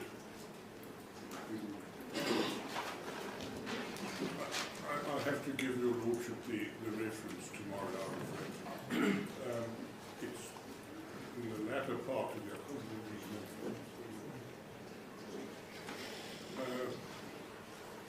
I do want to say this about the expert that Prince Simakade has called. Is that Simon Jabulani Mapalala? Yes. Yes, Masala. Well, the H is at the different space then, yeah. Mapalala. Malala. Yeah, it's not HL. It's Maphallal. A. Mapalala. I failed with the pronunciation at school. Well, I'm reading from the second application to strike out. Yes. But that's the one you're referring to. What I would suggest is that in a matter such as this, where indigenous law is a matter of law, but it's not a matter of law that all judges or all of us lawyers know and perhaps have studied, a court will be loath to turn a blind eye to any evidence that may be before it in order to determine rather abstruse questions of indigenous law. I'm trying to find the affidavit filed on behalf of Prince Simakade. I want to make this criticism of that affidavit. In the recent judgment, which I shall get to in a moment, the SCA, I believe, has criticized the practice of an important witness with important evidence simply confirming what is said in the mouth of a founding affidavit, for instance.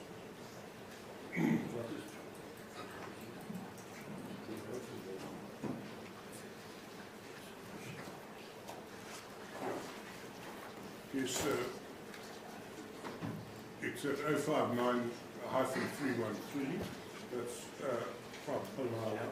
In which matter is this now? This is in the Simakade papers, and it's 059-313.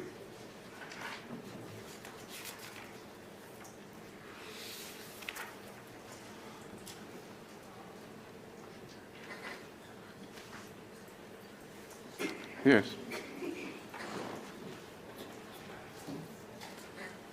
can I give your Lordship a reference to the Drift Super Sand Proprietary Limited and Bukhali City Local Municipality, and another, it is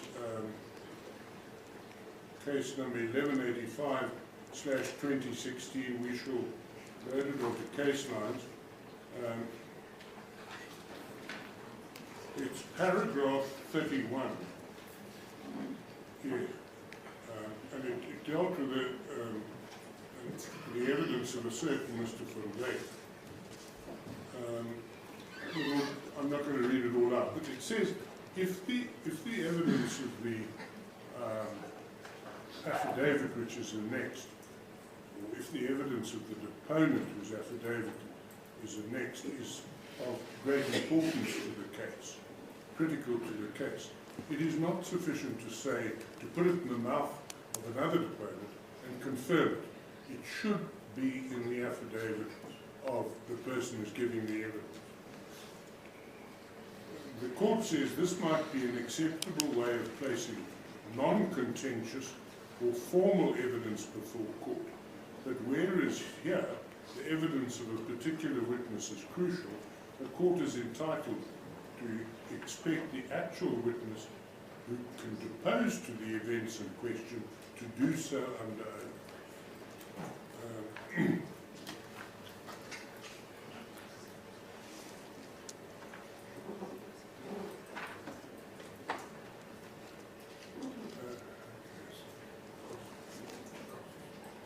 And so, as always, to cost.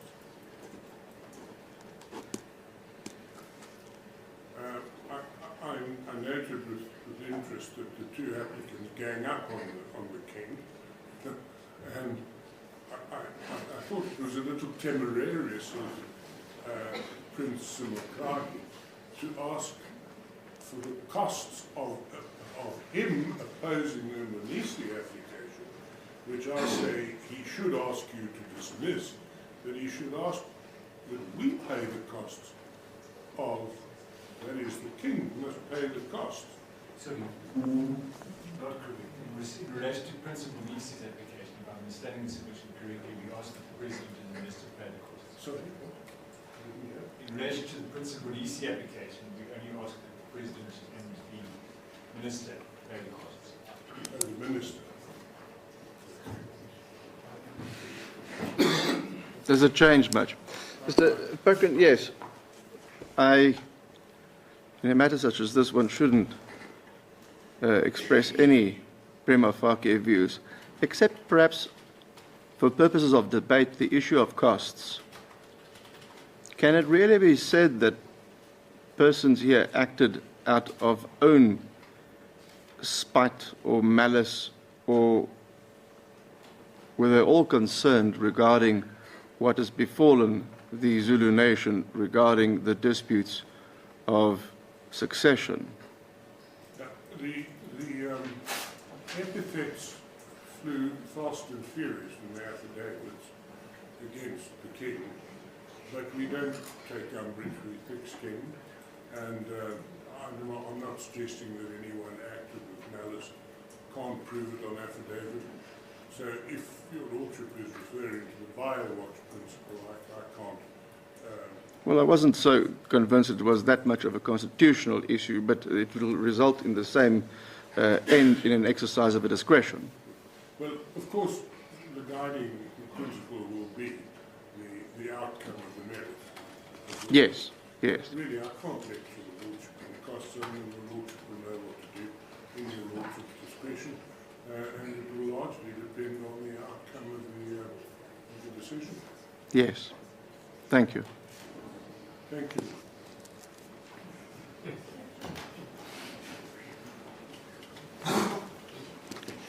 Mr. Masuku, we're not going to finish today. Indeed, we are not going to. And I would be surprised if you could give me a guarantee that we would be able to. I